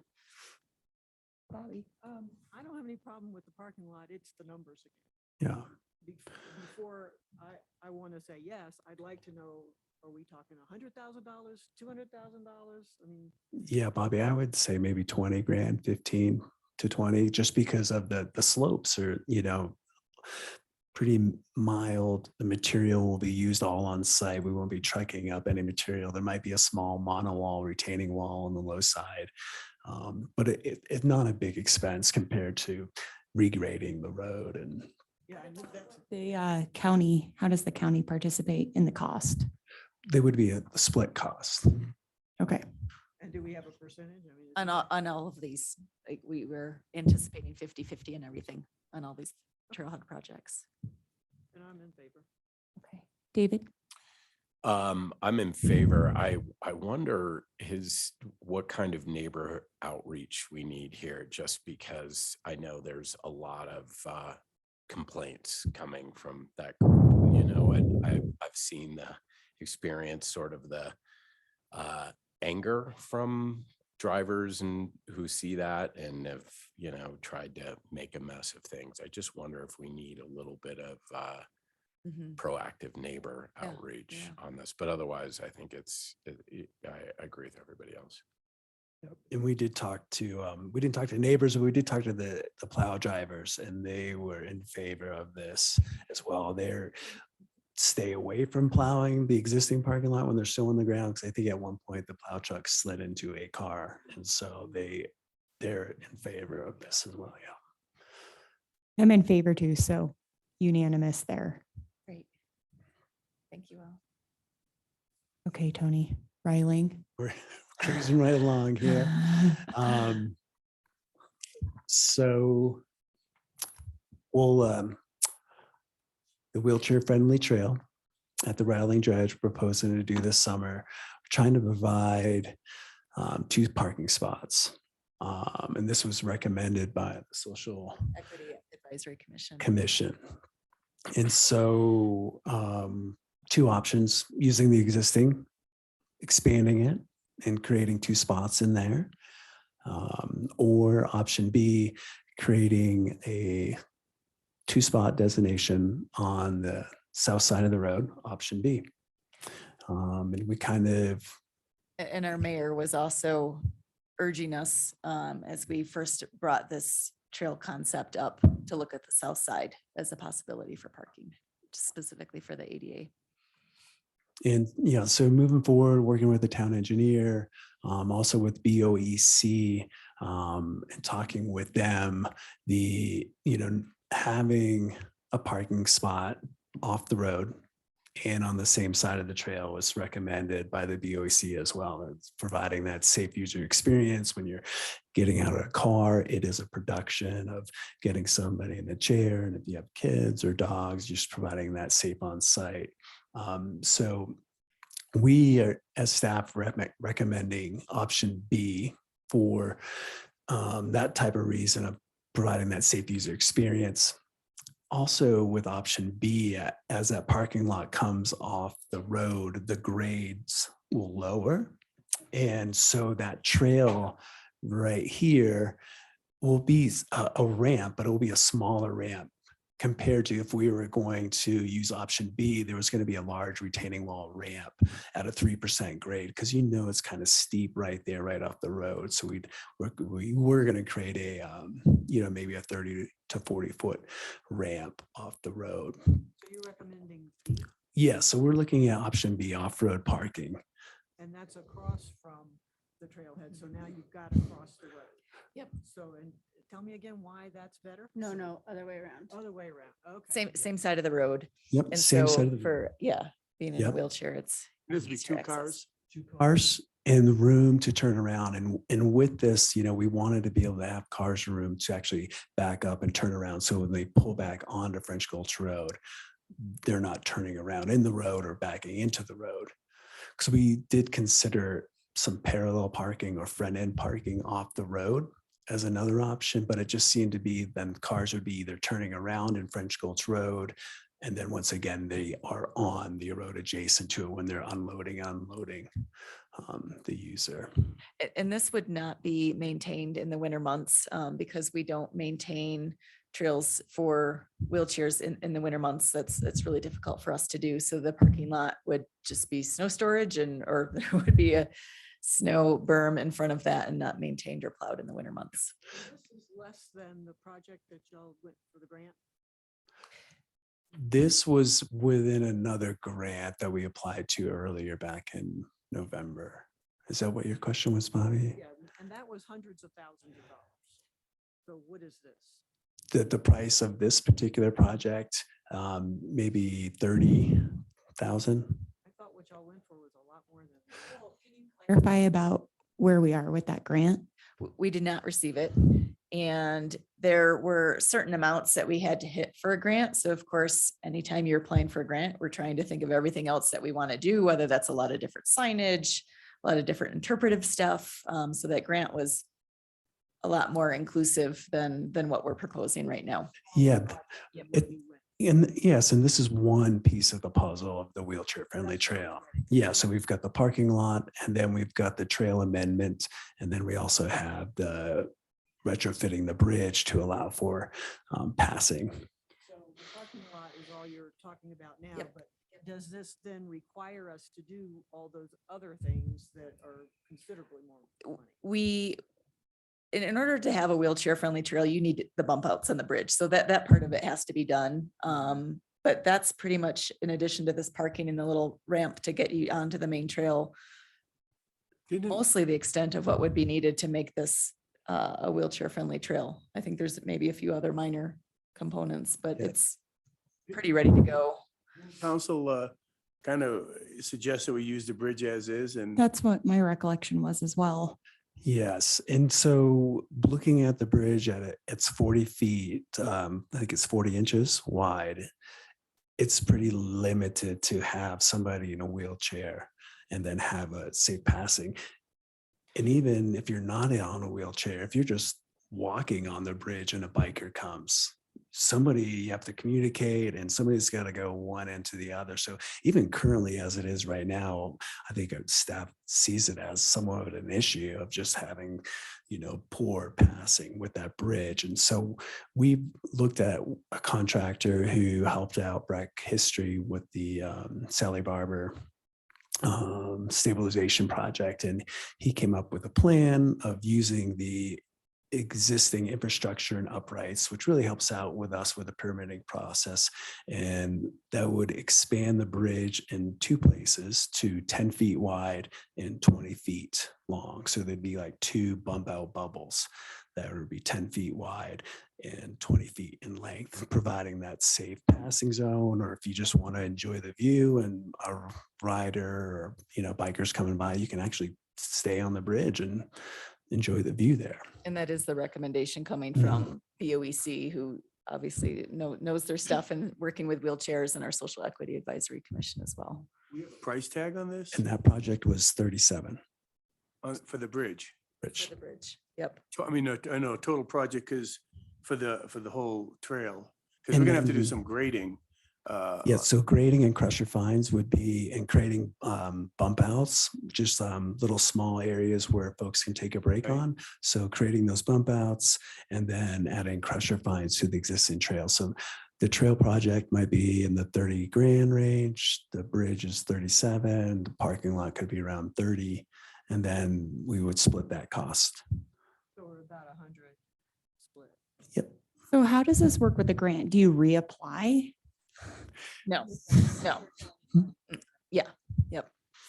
Is to move forward with the trail amendments despite Yep. not getting the grant? Yes. Okay. And I recall you, when you presented the bridge amendments, back the last time we talked about this, there was a question mark around cost with the engineering as far as it concerned the river piece. Right, or the because we didn't stream. know whether or not you'd have to sink footers down in, and that's the whole FEMA floodplain permit and everything else. And the contractor for Breck History has a way of using the existing support so you don't have to sink down into the river and touch it whatsoever. Okay. So 2 10-foot bowl boats at 20 feet apiece. Yep. Okay. One on either side? Same time. They're kind of more on the dredge side, just due to there's 2 confluences of the river. So there's some bigger spans. So he's actually using the shorter spans of the beams to accommodate those. So I wouldn't say exactly symmetrical. They're spaced out, on that upper end of the Riling dredge area, but still providing, a pretty close halfway and a midway point. So, I'm kind of struggling with this one because I kind of didn't realize when, it's good to know we didn't get the grant and that we're still moving forward with this. Those are both new pieces of information to BOSAC. So it's kind of hard to make a determination about a parking lot, having not known that we were moving forward with all of that. So that's clarifying, but I think it would be helpful if this had been kind of presented as a package, because, without knowing that information, then of course, like option B, totally get it. That sounds like a better option than parking lot A. But I think being able to understand it all together, that we didn't get the grant, that we have these expenses for the trail, for the bridge, for the parking lot, and that we are moving forward with that, I think probably it would have been helpful to have that all packaged together so that we knew what our full cost was. Or estimate, because I know we don't have, well, it sounds like maybe we do actually have the full costs. Because otherwise it would just be like choosing to have a parking lot, paying for it, and then hoping that we have the funds to pay for the trail and the bridge. So I think having it as a package deal makes a little bit more sense to make a overall decision. And can you revise this to make it the whole thing when you go to council tomorrow? I think we'll find a way to add in the trail project because this is specific to trailheads and it's specific to what our partners are working on. So we'll make some distinction about the trail component of this So the project. so Summit wouldn't do anything other than the parking No, lot? they're partners on both, but we're trying to pursue the trailhead project jointly and funding for that right now. It's just how we package it, but we'll make it clear that there's a trail component to this as well. And we will, when we present this are we going to present it to council tomorrow night? No, Okay. Before we do present this, will we have it kind of set in stone? Because I thought initially the bridge with the ball boat was close to 150,000. Yeah, so we were on the high end. If we had to I go guess so. through go into the river go through studies, engineer it. floodplain permits. Yeah, but luckily the contractor is able to come up with a plan where we can, have minimal costs to have That'll those be bump outs. I don't know how the contract, that'll be guaranteed before, that will be the cost before we present that the council will know exactly, that there won't be any kind of overrides of that. I He's just, doing amazing stuff, historical reconstruction everywhere. Yeah, This concept of that's been done before. I mean, that's not a new. I'll just say this, last week, I was in Boston pushing my father-in-law around in a wheelchair. And if you take the flattest part of the Wellington Trail, between Wellington and Country Boy, in a crusher fine that we have now, would be really difficult, because that's what I was doing. I was pushing them on crusher fine paths around South Boston, where, you know, where he was. And sometimes I'd be pushing and Ellie would be pushing me. So this cannot be a regular crusher fine trail. I talked to Jamie. She said it has to be a crusher fine that's compacted, you know, and built a lot differently than what we are building crusher fine right up to now. And you guys know that, right? Yeah, I've been working with Jamie on this Yeah, I didn't, she the said, whole time. yeah, she told me, you Okay. know, because like I say, I didn't think it was a big deal until I was pushing my father-in-law. And Right. it's not easy. And especially if that's why we're gonna have to backfill, because this is gonna have to be pretty flat to make it even at all user-friendly. Right. And so, yeah, we're making it as flat as possible. We're going to be grading, removing soil, putting in the crushers to keep those crushers at grade as well. So there's not going to be, you know, bumpers or elevated timbers where you could possibly fall off. So this will be all crusher vines at grade. On the option B, and the parking lot and the kind of the size of it, to me, is is a lot larger than I thought. And I get the way that you explain it. It makes sense. And I don't have any grading parking lot experience, so it's perfectly normal for me to make comments on this. But when you were looking at this, was there any consideration of having an inlet and then kind of an outlet, so it would sort of, it wouldn't be within county right away, but it might allow just an entrance and an exit if you go one way? Like almost like Like a parallel parking? Well, or- yeah. So Mm. yeah, you just kind of have an in, say, above the far west corner of where the B is, if that just kind of came in, and then you had your ability to park. It was wide enough to park and unload a couple of cars, and then it just sort of came back out. So then the driver would not have to do any backing out. They would just be able to head out either direction. Yes. And given my engineering experience, I'll shut up now. We you know, I think we semi looked at that, Dave, where we was like parallel parking or head-in parking. But even if you're parallel parking on the road, when you pull out here, you're heading down French Gulch Road towards Sally Barber. So are you going to drive all the way down to the Sally Barber Trail? I meant an or- entrance in it. Like a U shape. If the road's here, so you one way, you go in, you pull out the other way, and then here's your trail. So you're Mhm. like that. And you park here. Yeah, one we way. didn't look at that type of, Just to tell you the truth. Yeah. just Mhm. a thought to make it a little less. I know that area is already pretty wide open. There's Right. that TP affordable housing Mhm. unit there. But yeah, that was really my only thought. Great. Any more questions? We can go around. And Kristen, yeah, I thought, you know, we were just talking about the trail because we had talked about the trail already and kind of the bridge detail. So I thought we'd kind of discussed that already. So we didn't put it in this one with the trailhead, and I get the whole grant thing. And I think this is just something that staff felt was really important moving forward. So, but we can circle you guys in. Nope, that makes perfect sense. We definitely talked about it all. I just didn't know whether or not we were moving forward with it after not getting the grant. So Yeah. good information. That there was you guys had said that if you didn't get the grant, you wouldn't move forward. Okay, I'm wrong No. on that. All right. Tony, I remember when you presented this to council before the trail amendments, I remember Eric particularly hating the bump out idea. Yeah. Did you get an estimate on just widening the bridge entirely? Or I assume replacing the bridge? Yeah, I think that would almost be a replacement if we wanted to widen the bridge. I think. I think that would be a few $100,000 and a lot of floodplain permits and engineering to do that. I just anticipate he'll ask that question. So. Yes, I think, you know, I'm not sure exactly where that strong opinion is coming for, you know, just from a user experience, money. But when you're talking about $37,000 split Well, that was between Yeah, It wasn't $37, 37K Okay. wasn't bandied about. It was right. 100 plus because we thought we had to sink the footers into the river. So this Yeah. 37 is totally new. You know, it could be a Okay. very different opinion then.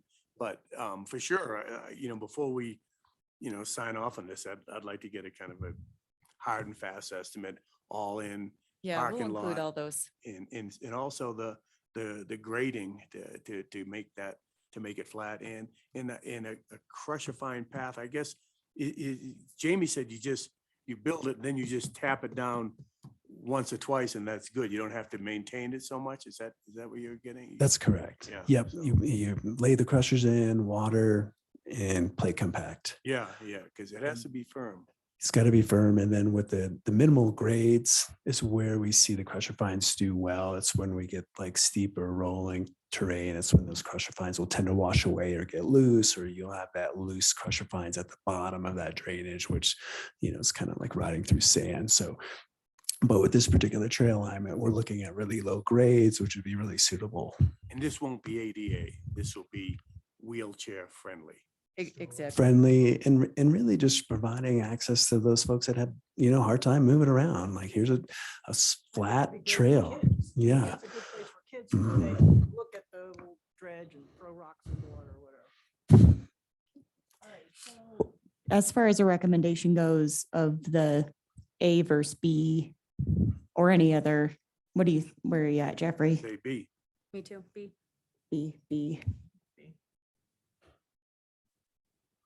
B. Yeah, I just don't love the footprint of it. It seems to me like it could be smaller, but that's. neither It's here an nor there. estimated footprint. We did it just, Scale. it's not to scale at all. So my next step will be contacting our engineer, Chris McGinnis, and we'll come up with a detailed plan that would accommodate all the specs and correct for that. Okay. Yep. And also just to give an estimate, when we originally talked about what the difference between doing bump outs and the bridge, totally replacing the bridge would have been between $300,000 and $450,000 was his estimate. So it's a lot higher, even when we were estimating high. Was that from the same engineer that said the 37th? That was from our town engineer who gave us that estimate just from putting in bridges over the Blue River and everywhere else. Estimate was high because at that time they didn't know if they were going to have to sink new footers in. So that's why it's a lot higher than the 37 now. Okay. And how long would it take to build? How long would you have to close that bridge to build it? That's a good question because you have multiple. We'd probably combine the trail and the bridge project going on at the same time. And hopefully we can move on early spring before traffic gets too busy. And the bridge project, I would say maybe 2 weeks. And then the trail project might be 2 weeks as well, 2.5 weeks. So a month. I think maybe 3 weeks total. Okay. And with I think once the bridge is getting worked on, it obviously would be closed. But with the trail work going on, the contractor that we've worked with in the past has been really flexible with allowing public access through the work when he is working. And when you talk to Jamie, the wheelchair friendly path around Griffith Lake, that's a lot of sun. Did you guys have any concern about the aspect? This is kind of a north facing aspect about the length of time it can be used without mud, without. You know, the crushers do a great job They do. Sure. with they're porous enough where the water drains through them so they don't hold to where you have like that clay material that really holds onto the water. So crushers do a great job Not an issue. with leaching and then just the right amount of moisture where it holds on to helps them stay compacted just a little bit Cool. more. Right. Yeah, I talked to Jamie a couple times about this, and she's, she thought it was a good location because there was a destination. Yeah.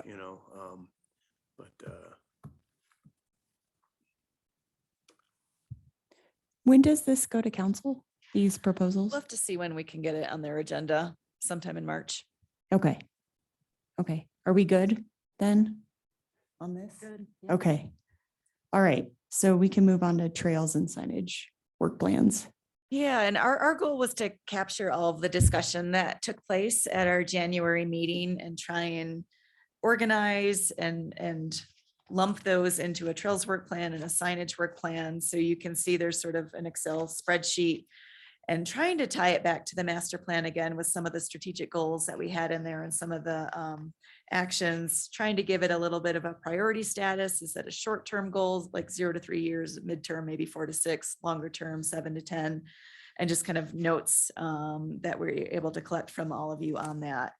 And our hope is that before we get too far down this road, we want to make sure we captured all of your thoughts and feedback on these two different topics, and then bring them to council to see really what direction they want us to go.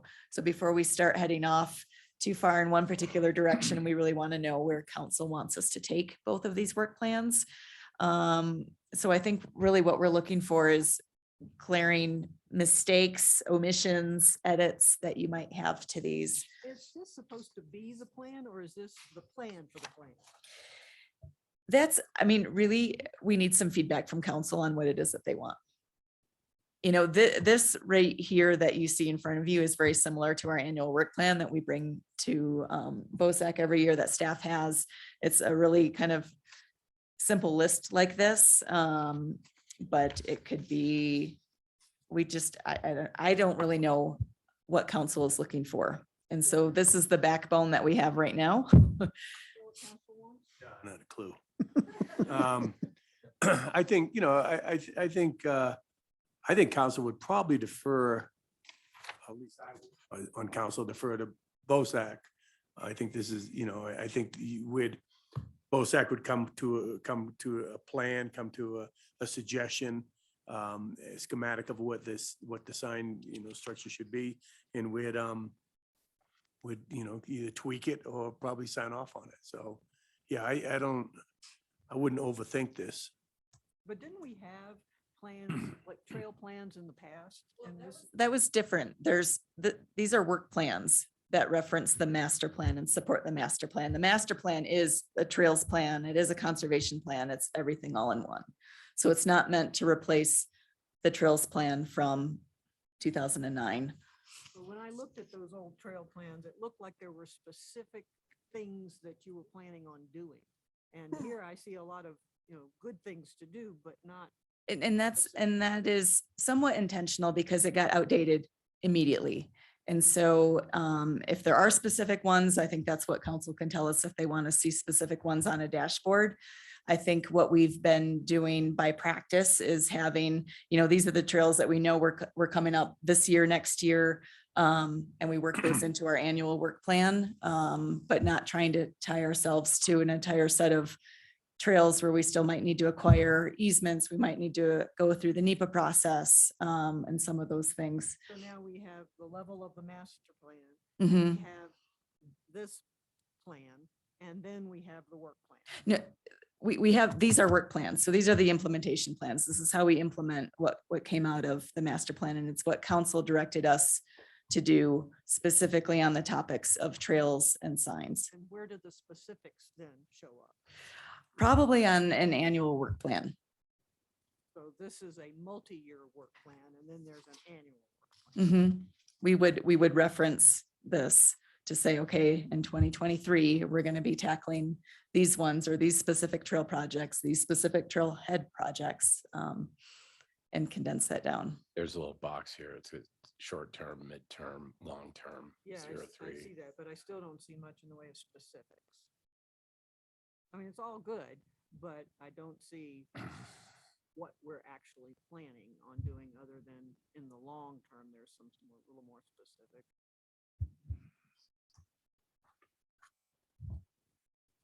And I thought what the problem with the master plan from the council's point of view was that it didn't have very much in the way of specific things that were our goals, or what we were really going to work on. That was more how we were going to work toward it, but I thought we were supposed to be coming up with projects. Well, we got a couple of ideas from January from this group, but it wasn't an exhaustive list. And so I think we really want to take this to council and see what direction they want to go. You know, one thing I think council will have some input on is town of, the management zone, with all the varying trails and the applicable uses for them. So that's something I think the council will look at and maybe have some suggestions, because they all, everyone uses these trails, so. But I wouldn't begin to guess what their suggestions would be. But this is something that we should get to them. you know. Mhm. Do we not have I thought one of these latter pages in this document was an inventory of the trail. Yeah, It's in there. Yeah. I might have to scroll down. I know Yeah. it's there, but it says Oh, it's. short term is comprehensive and boundaryless inventory of trails. Like that's something yet to be done. And I thought we had that. We're always refining, always getting more information from our partners. Yeah.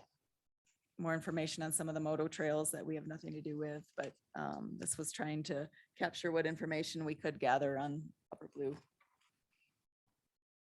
One thought I had was, I know we had a bit of a discussion about level of difficulty, which is noted on the inventory. So I'm curious.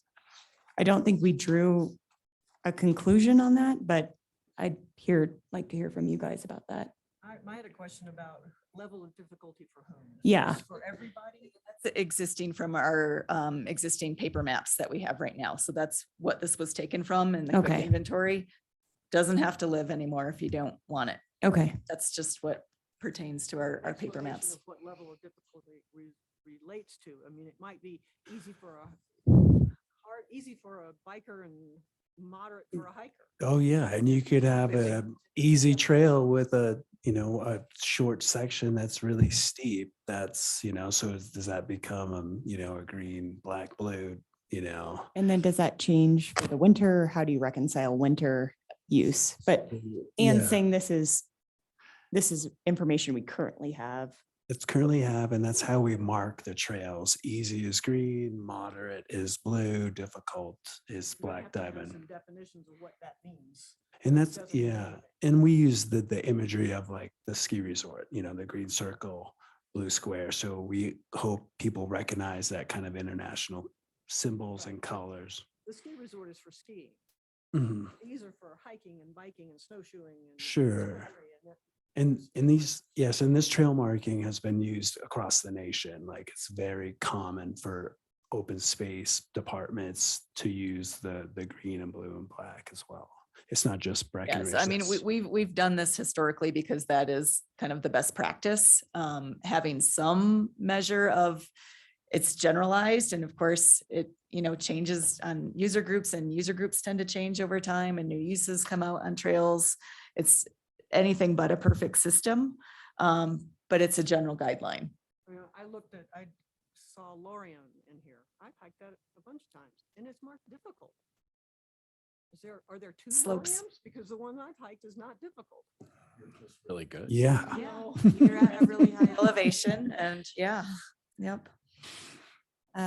Is this isn't really the place we want to have this to talk about that sort of element? Because I think it's definitely worth a conversation, but Yeah, you kind of yeah. want to focus Yep. on, not that I'm telling you to, Shut up. shut up, Bobby. No, because I agree with you. I'd like to have that conversation. I just didn't know if you wanted us to all, Yep. to chime in now or. This is feedback before. Yeah, you before it present to goes council. to council. And I Okay. think what really we want to take to council is the trails work plan and the sign work plan, but this group had requested an inventory of what we have right now. So that's why. Very that was helpful. I'd like included. to go over this, and I'd like to go over this with people I know, like. Particular? No, not even that. Like, but I'll give you an example, like slalom. They call that a multi-use trail, and it isn't really, no one's gonna hike slalom anymore. Not with all the jumps and berms. People are afraid to. People are afraid to ride up it now. It used to be multi-directional, and now, so there is some things that we need to, I'd like to look at, and rather than go over each one right here and now, kind of provide feedback as we go along. I'm trying to look for hard luck. Where is that? What number is that? Why is it not alphabetical? How did it end up with this? Are those the trail numbers? That's weird. It 101. was. Is trail number 1 Swan Street? Guys, I don't know what happened. was it It was by- up. Management zone? That's what I I No, think, there's a mid-country, it begins in front country and is in mid. oh.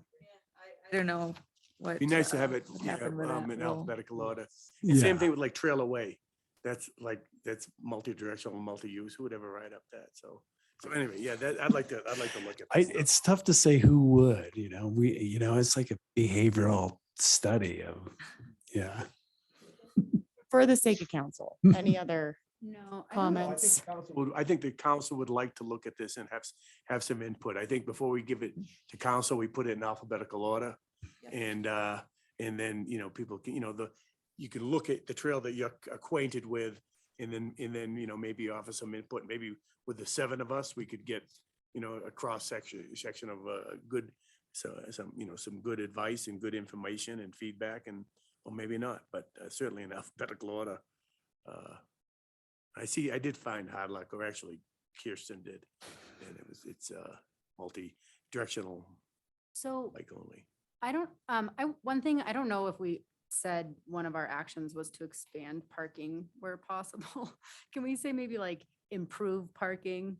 Because I don't know if that's like a universal goal of ours to expand parking where possible and feasible. I don't know if others, maybe it is. I don't know. It just, after our conversation today. Breckenridge's environmental goals is to get people out of their cars. Yeah, that's a good point.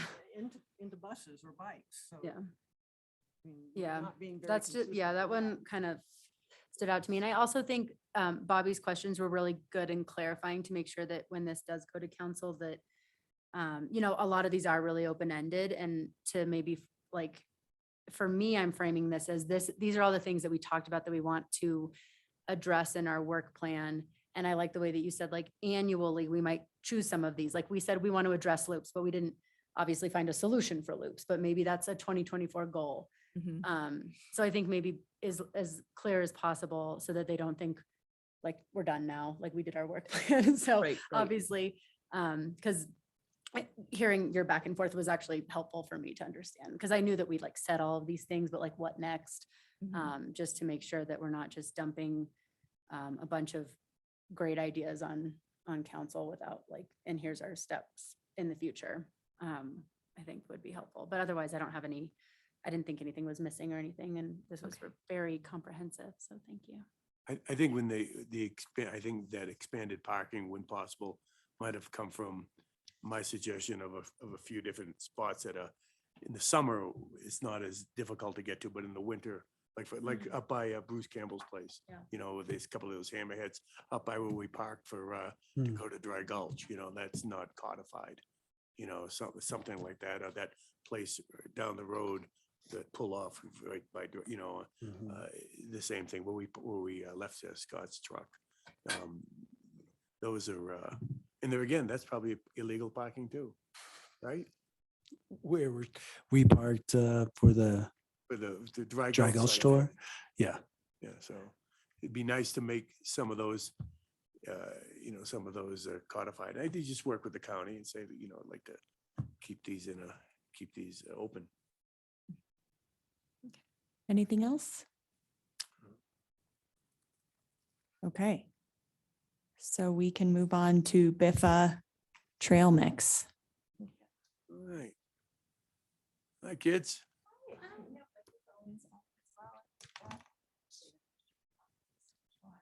Okay. But it's just a PDF. Bummer about Watch House.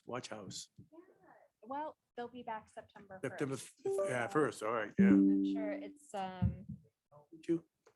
yeah, Yeah. yeah. I went on their and- website. Yeah, and not the first time, so a scary one Yeah, too. yeah.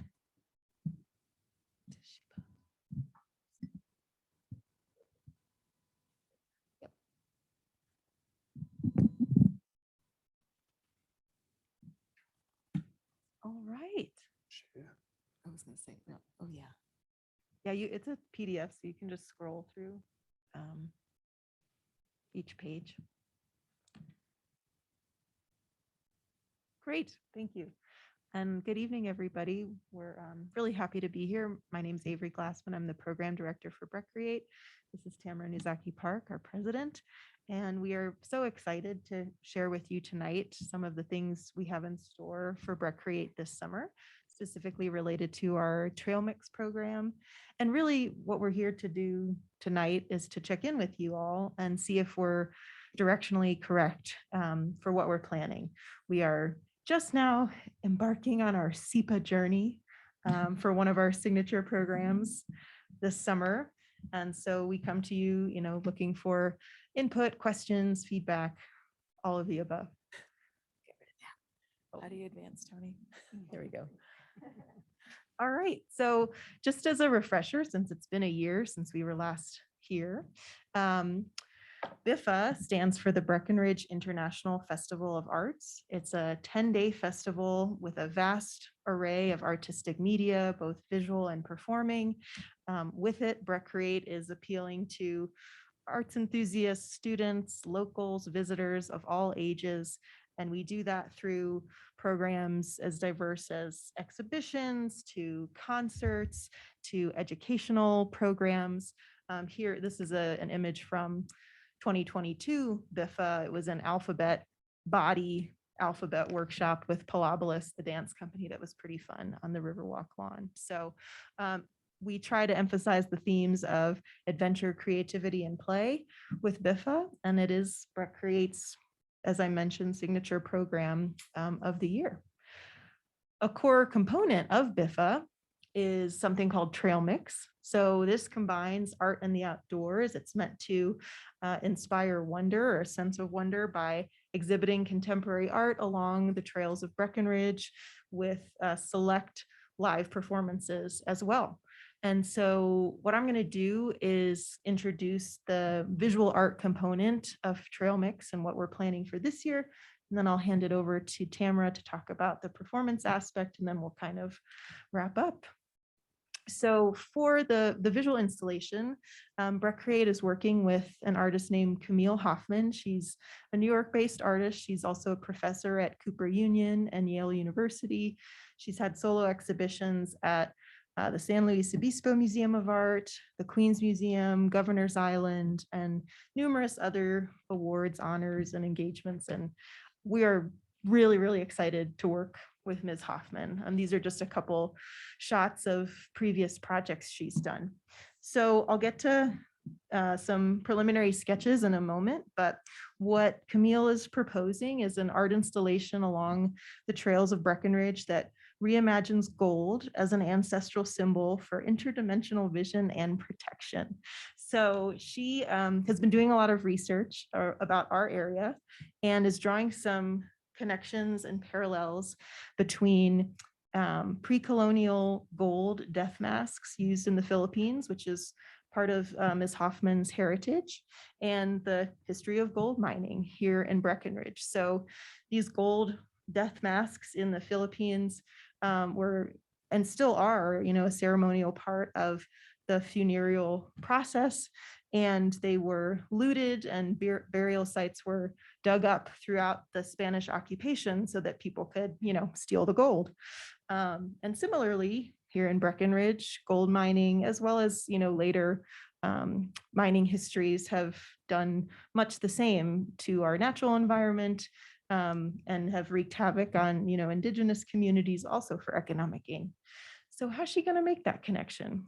Well, she's proposing an art installation. And again, this is just a preliminary sketch, but as you can see, it's a lot of eyes in the forest.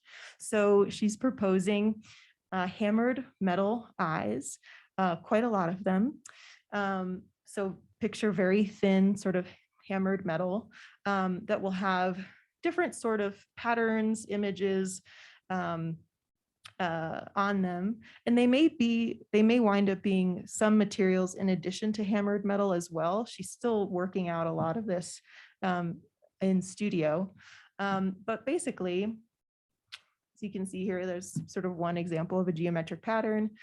And The eyes will have a cutout in the center for the pupil, so a little bit of the tree bark can show through, and then 2 smaller holes on either side that string can be threaded through and fastened onto tree trunks, just tied in a simple knot for the duration of the installation. So it is extremely low impact. You know, whether we end up using twine or some other similar type of string, it'll just simply be tied around the tree for the installation. And so these are the proposed dates for the visual art piece for Camille's installation. So we have the BIFA dates, of course, August 11th through 20th, which means that install has to happen a little bit before that. And we are planning on extending the trail mix installation through Labor Day. So last year we actually did quite a bit longer. We did about 6 weeks in all through the end of September. Breckenridge sent staff members up on a weekly basis to check on the sculptures and make sure that there was no vandalism, and that system seemed to work pretty well. So we're confident that we can handle and implement an even shorter time frame this year. It's just it's going to be a really cool installation, and it's going to be impactful, and we want as many people to see it as possible, hence extending it through Labor Day with the deinstall following right after Labor Day. We are proposing the same sites as last year. So Iowa Hill, Moonstone, and Illinois Creek trails. So these will be differentiated in the installation through scale, medium, you know, slight little adjustments that will make each one unique while also referencing the whole artwork, you know, as one installation. And these are the same locations, you know, Tamara can talk about for the performance aspect as well. So it's all kind of one and the same. And here they are just on a map. Sorry, you can't see the whole thing at once. Same as last year. And so I guess that's it for the visual art piece. So Tamara, I'll turn it over to you, and then I can wrap us up at the end. Hey, where's Illinois Gulch again? Iowa Hill. Iowa Hill. I know that's the. Oh, you're at Illinois Creek is, it's this one, and it's right by the ice rink, west end of the ice rink. It's technically the intersection of Illinois Creek and Rodeo Trails. That little spot you're seeing right there on the right. So. Okay, then you have Moonstone, which we've done before, Mhm. and then Iowa Hill, Yep. which is the kind of the ghost town. Yeah, and this was the sculpture we had on Iowa Hill a year ago by an artist named Ben Roth, who actually just, he's from Wyoming, but he just was featured in the ice sculptures in Vail. And this was his piece called Daddy Longlegs. A couple of questions, if that's okay, before Tamara. How many of these eyes do you envision? Yeah, I mean, so what I've talked about with. Oh, that's fun. Did you get that? Yeah. That wasn't even on purpose. That wasn't, that was That's a good natural. Yeah, how many do you think there'd be? So I think we're going to need at least 50 per site to have the kind of impact we're going for, and potentially as many as 150. I don't know how much Camille will be able to produce between now and then, but the range we've discussed is 50 to 150 at each site, or 50 to 100 at each site. And we're not liable if people steal these things, right? You know, they're not that is pricey. the price you pay for public art. Stuff does happen. So she's gonna have to probably have a ladder on some of these to get them up high. Is that, how do you see that happening? We're gonna have to have some kind of system like that for install. Okay, Mhm. right.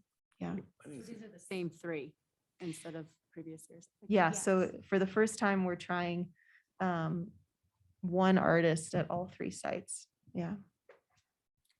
Would there be any differences in the little eye sculptures at each site? So Yeah, there will be. So whether through scale or slight modifications in the design and the patterns or even the materials, like one idea I floated is if some of them might actually be made out of our precious plastic, a new Recreate program rather than metal. So there will be some variation between the sites. Yeah.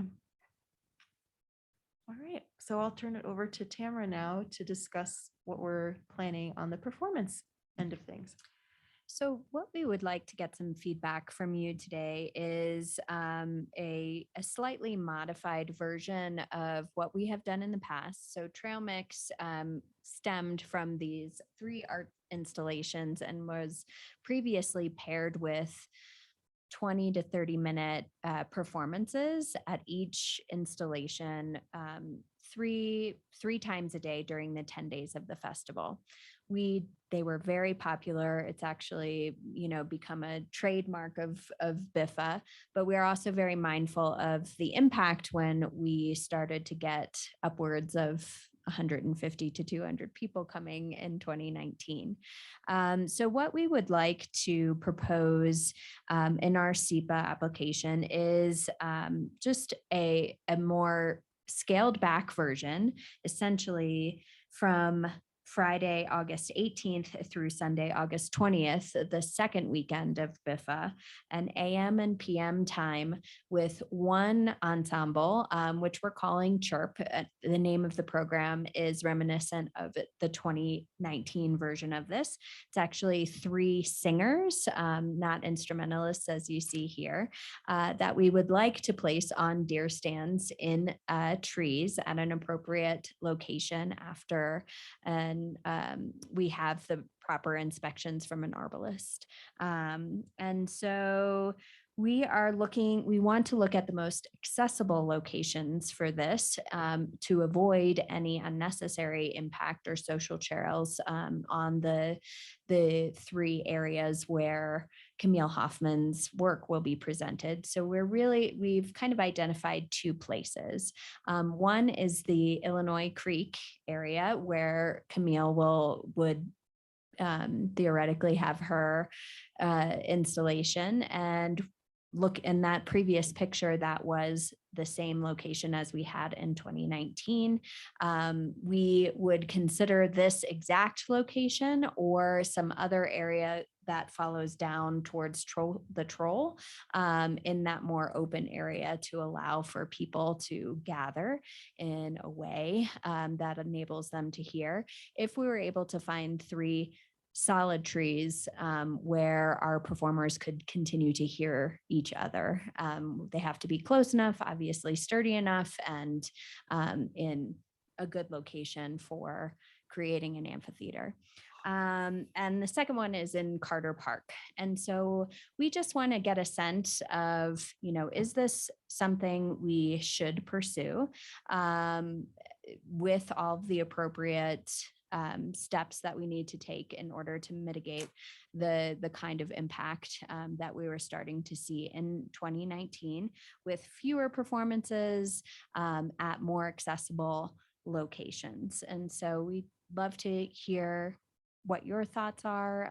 We've gotten tons of feedback. Please bring it back, but also want to do it in a mindful way.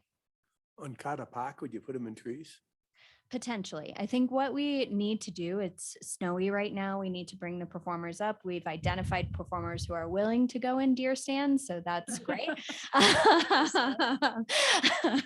So our next step is really to bring in our production team and bring in the artist and look at trees specifically and specific locations in those 2 areas. Be amplified No, it's acoustic.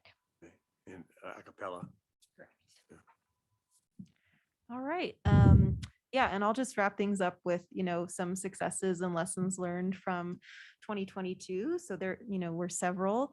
For one, I would say a piece of feedback we heard a year ago at BOSAC was about not creating any new social trails.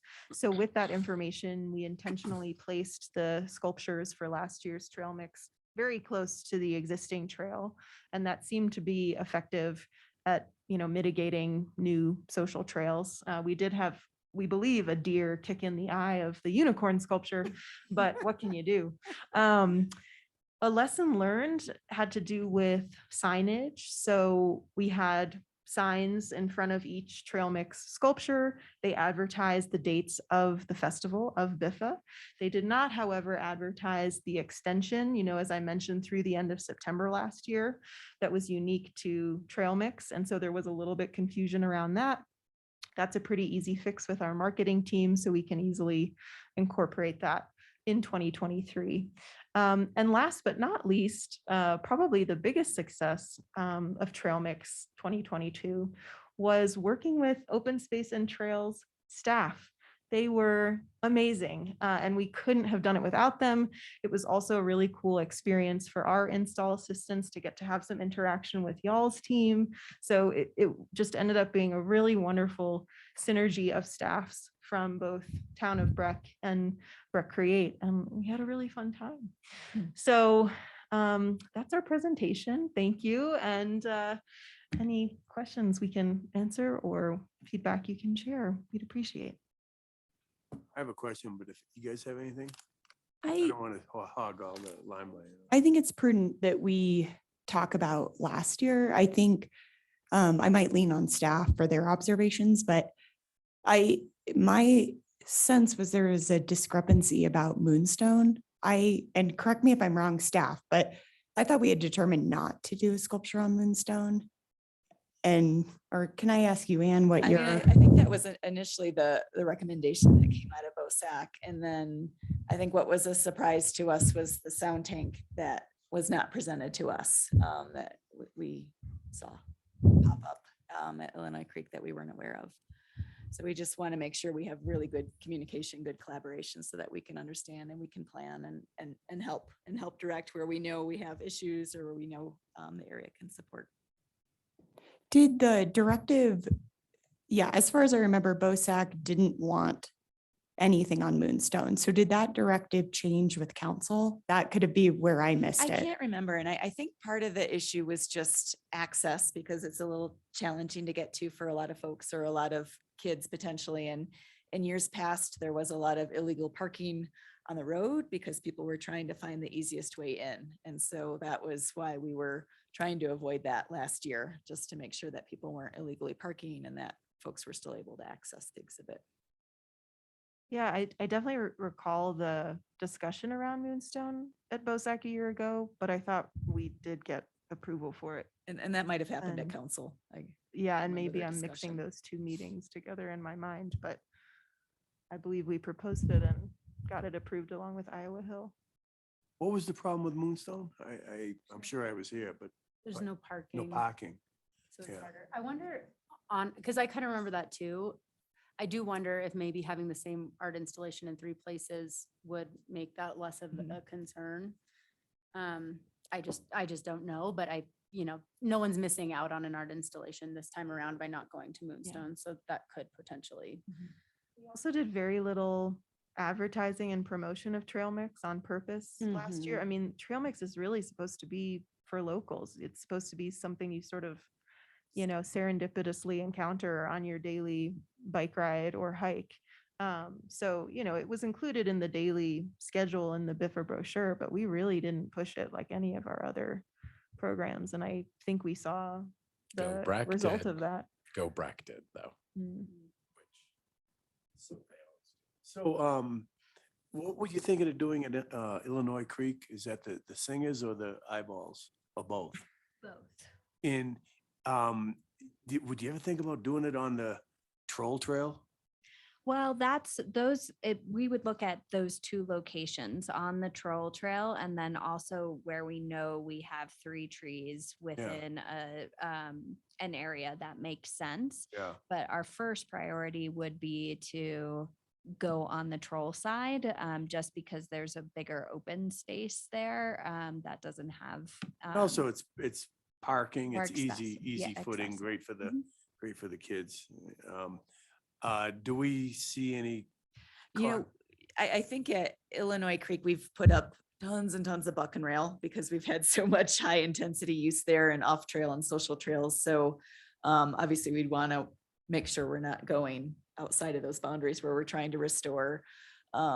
We've been doing some active work with our foresters. We have a lot of damaged trees in that area. So, I mean, you absolutely would need an arborist to determine what's safe and sturdy. There's a lot of rot in some of the bigger trees there, and You know what I mean as far as impact? You know, putting all that, you know, that, I mean, I think that's a great Yeah. location. I mean, if we that could area handle it. can handle a lot of people. I mean, that's kind of why we put the troll there. It's just, yeah, we have some areas we're trying to restore and trying to keep people on trail. So that area right as you cross the bridge and veer off to the troll is probably the best area where we have use of a small crowd of people. Yeah, and just adding to the fact that there's been a lot of the older trees, the bigger ones that you might consider putting a deer stand, have been failing recently. So I just worry about those because we were actually thinking about trying to figure out how we can take some of those down. Also, where in that area would you put the eyes? Because a lot of that is on hillsides where we've seen so much erosion and vegetation loss from people doing social trails up and down from upper and lower. So that's where most of the buck and rail fencing is. Because the sketches make it look really three-dimensional, that they're kind of in a field versus a line.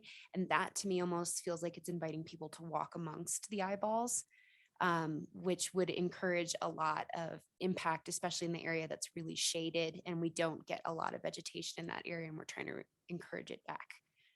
Yeah, I think the plan is to kind of surround the actual trail as much as possible and create that 360 experience for people as they're walking. So I don't know, when I'm standing at that intersection of Illinois Creek and Rodeo, you know, I'm very clearly on a trail, but there's lodge poles all around me that it would be cool to find myself kind of in the midst of.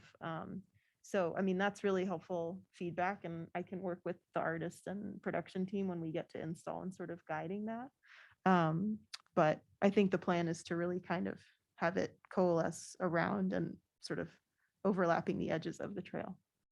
Yeah, and I think, yeah, staff would just love to be a part of those conversations and site-specific walks, just so we could, you know, tell the history of what we're working on and what we're looking at, just to get our point of view and where we're coming from would be great. We can also add some language around staying on the trail. I think we already have some on our signage, just to reinforce all the messages that BOSAC has consistently across signage. The other, if not Moonstone, I mean, we have traditionally had 3 sites. However, we're open to suggestions if there are better places. I mean, we've really tried to keep the accessibility factor in mind. So if there are any trails that we should be looking at before we submit a formal application for review, love to hear those as well. But you're hoping to target just a local on his hike or her hike and bike or whatever, not necessarily a destination. No, our whole entire organizational strategy has shifted from driving destination creative tourism to serving visitors who are already here and residents. So you can see some of the reduction of our marketing costs, more, revenue driving, market driven type events. And this is just a kind of has become a trademark, a brand building concept for our signature event, and something that surprises and delights those who are already here. And that's our goal. So if we're gonna make a suggestion, you're not looking for say a place like Griffith Lodge where parking and, someone would go drive there to see this. You're looking for a place that someone would be passing through to see it. Yes, I mean, essentially, stumbling upon the art is part of our goal. I mean, when you look up and you see 150 eyes, and the impact of that. That's a little bit of a destination. You mean in terms of a local Yeah. going for an afternoon hike or something?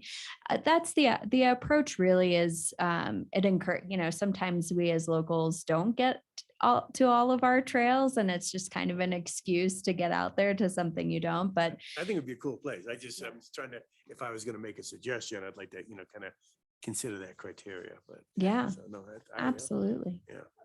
Creek Trail, would that be one? There's not a lot of parking there. No, but you can get but there. yeah, and walk, yeah, so Mill Creek. and there's bus service.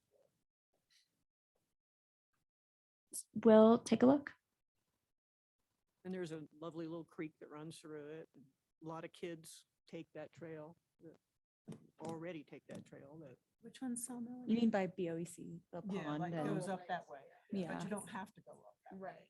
Yeah, it's along Yeah, the creek. that's, yeah. Used to connect to where the ferry were, the Mm. ferry That's a good houses. idea. That's Yeah. all gone now, but, Yeah. and it's shaded in the summertime. I love this stuff. I hope we can find a place, I hope, you know, a cool place to put it. I think the eyeballs would be cool. Thank you. I know that it was like a big impact and it was a surprise how many people showed up to the people in the trees, but I thought it was so magical. And I think that having it at Carter Park, it's not like the same, Not you quite know, the like it is. So I do support, I mean, I obviously would want to defer to the experts in terms of like, sounds like there is a high tolerance in that area for impact at near the troll. And I would personally prefer it. I just think it is more magical to have it in the trees than in a big open manicured park. So Tamara, when you said 150 to 200 people in 2019, was that at one performance or was that total estimated? That was at one performance. Okay. That was the absolute highest that we had. Most of them, because there were so many, we had 3 a day over the 10 days, were more around 30 to 50. But, you know, it was significant. Yeah. Okay. And then just really quick, going back to last year with the sound take situation, was that part of Trail Mix? Was that an evaluation we should have done, or how did that integrate into your broader program? You know, that was, I think, doomed from the start. Unfortunately, it never actually even happened. We planned for it. I think we added it to the SEPA later, if I remember correctly, and it was approved. We didn't mention it in the first round, but we did add it to our SEPA application, which was ultimately approved, and the extension of that was as well. But we, maybe rightly or wrongly so, did, because the trail itself as a location was set, it was said that it was a spot that was acceptable for this program.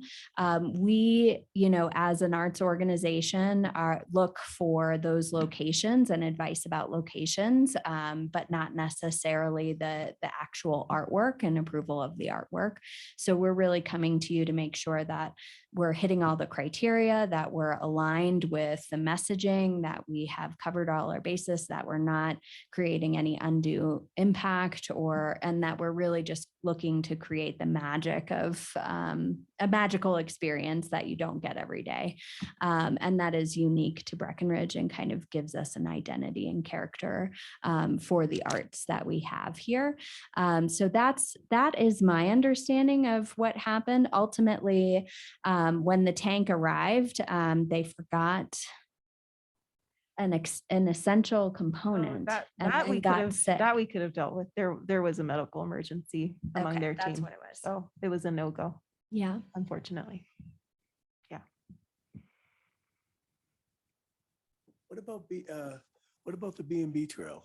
The county is not in support of anything on okay. jointly owned lands. It, especially with the gold tie-in, that would be a lovely area. Yeah, we could do it at night. But that's good to know. So thank you. Thank you. Dave, do you have any questions or? No, I like I like what you're putting together. I love the idea of doing one artist in the different locations. So I think I share what everybody else is saying. Thanks. Thanks, Dave. Do we want to go around, or we all in favor? I think I've said, yeah, I'm in favor. I think it's nice, low impact artwork. At first I thought those centerpieces were nails into the trees and I was gonna ask about those, but nope. The twine sounds much better. So yeah, I think this sounds great. As long as you're sure we don't kill any singers. We're not sure yet, but we'll come back to you. Yeah, I you know, when you if we maybe tweak the location, if it comes to that, there's some concerns, but for what I see so far, I think it's kind of cool, especially the 3 artists, the one artist in 3 places. Yes, I'm fine. I think it's a good plan. Okay. Yeah. I just want to make it, be sure we understand what's clear with Mhm. staff and perhaps that did change with council, but I want to make sure we're all on the same page with what's being done. Yeah, absolutely. I mean, we'll check out Sawmill Creek if you have any other ideas. You know where to find us. I guess that's a question for here and now is, so if we check out Sawmill Creek and for whatever reason, it's not optimal for either the installation or the performance, is Moonstone all right to proceed with for 2023, or like where are we leaving it? Because maybe this is Yeah. what happened a year ago, is we just didn't really like definitively say one way or the other, and then there was confusion. Yeah, I mean, I think from a staff perspective, at least because it is the same artist in these different locations, I think Moonstone is fine for, I think, the reasons Kristen was talking about as an alternative. And we can certainly think about other fun places as well as Sawmill. But happy to hearing work with you on general that. consensus for Yeah. the 3 proposed sites. Great, great. Thank you. Yeah, I think we're good there. Thank you.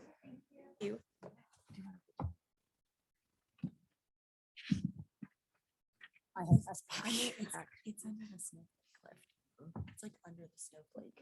by the TOC bond. Yeah. Sort of in that zone, yeah. I don't think I've ever been on that trip.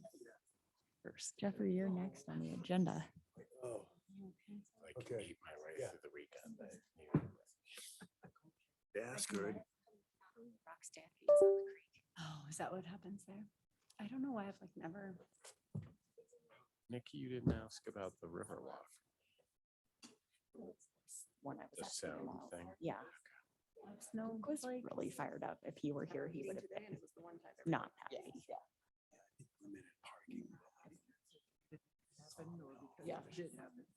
We had decided If everyone took public transit, that'd be I think great. we need to maybe reiterate to Yes. them, to staff, that if council does change something, it needs to come back to us. Yeah, for sure. To at least for an FYI, obviously they Yeah, can make for that sure. call. and Sounds we good. should We know like this about it, so concept. we're not like, Thanks. you know. It's kind of cathartic. You just I've always wanted to. Are we good here with this? Yep, Okay. yep, we are. So- Thank you for that. Yeah, Jeffrey, council matters related to open space topics. Well, I think we're going to be covering one of those, probably the biggest one in an executive session, which we'll talk about. The council is still very concerned and encouraged that BOSAC and engineering will have an input in their finger on the scale of this new lift that's being put up. Yeah, other than that, not a lot. We're kind of working on some of these issues with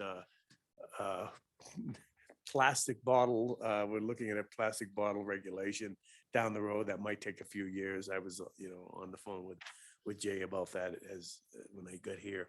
And also pay as you throw, so a lot of these it's not open space as much as an environmental issue. But the big thing is what we've been dealing with is what we've all been dealing with, which we'll cover tonight. I think, Jeffrey, one general thought, like in the case of BIFA, when with that Moonstone discrepancy, if a decision we made changes in at Mhm. council, Yeah, can we try to rely on you to capture that? yeah. I Information.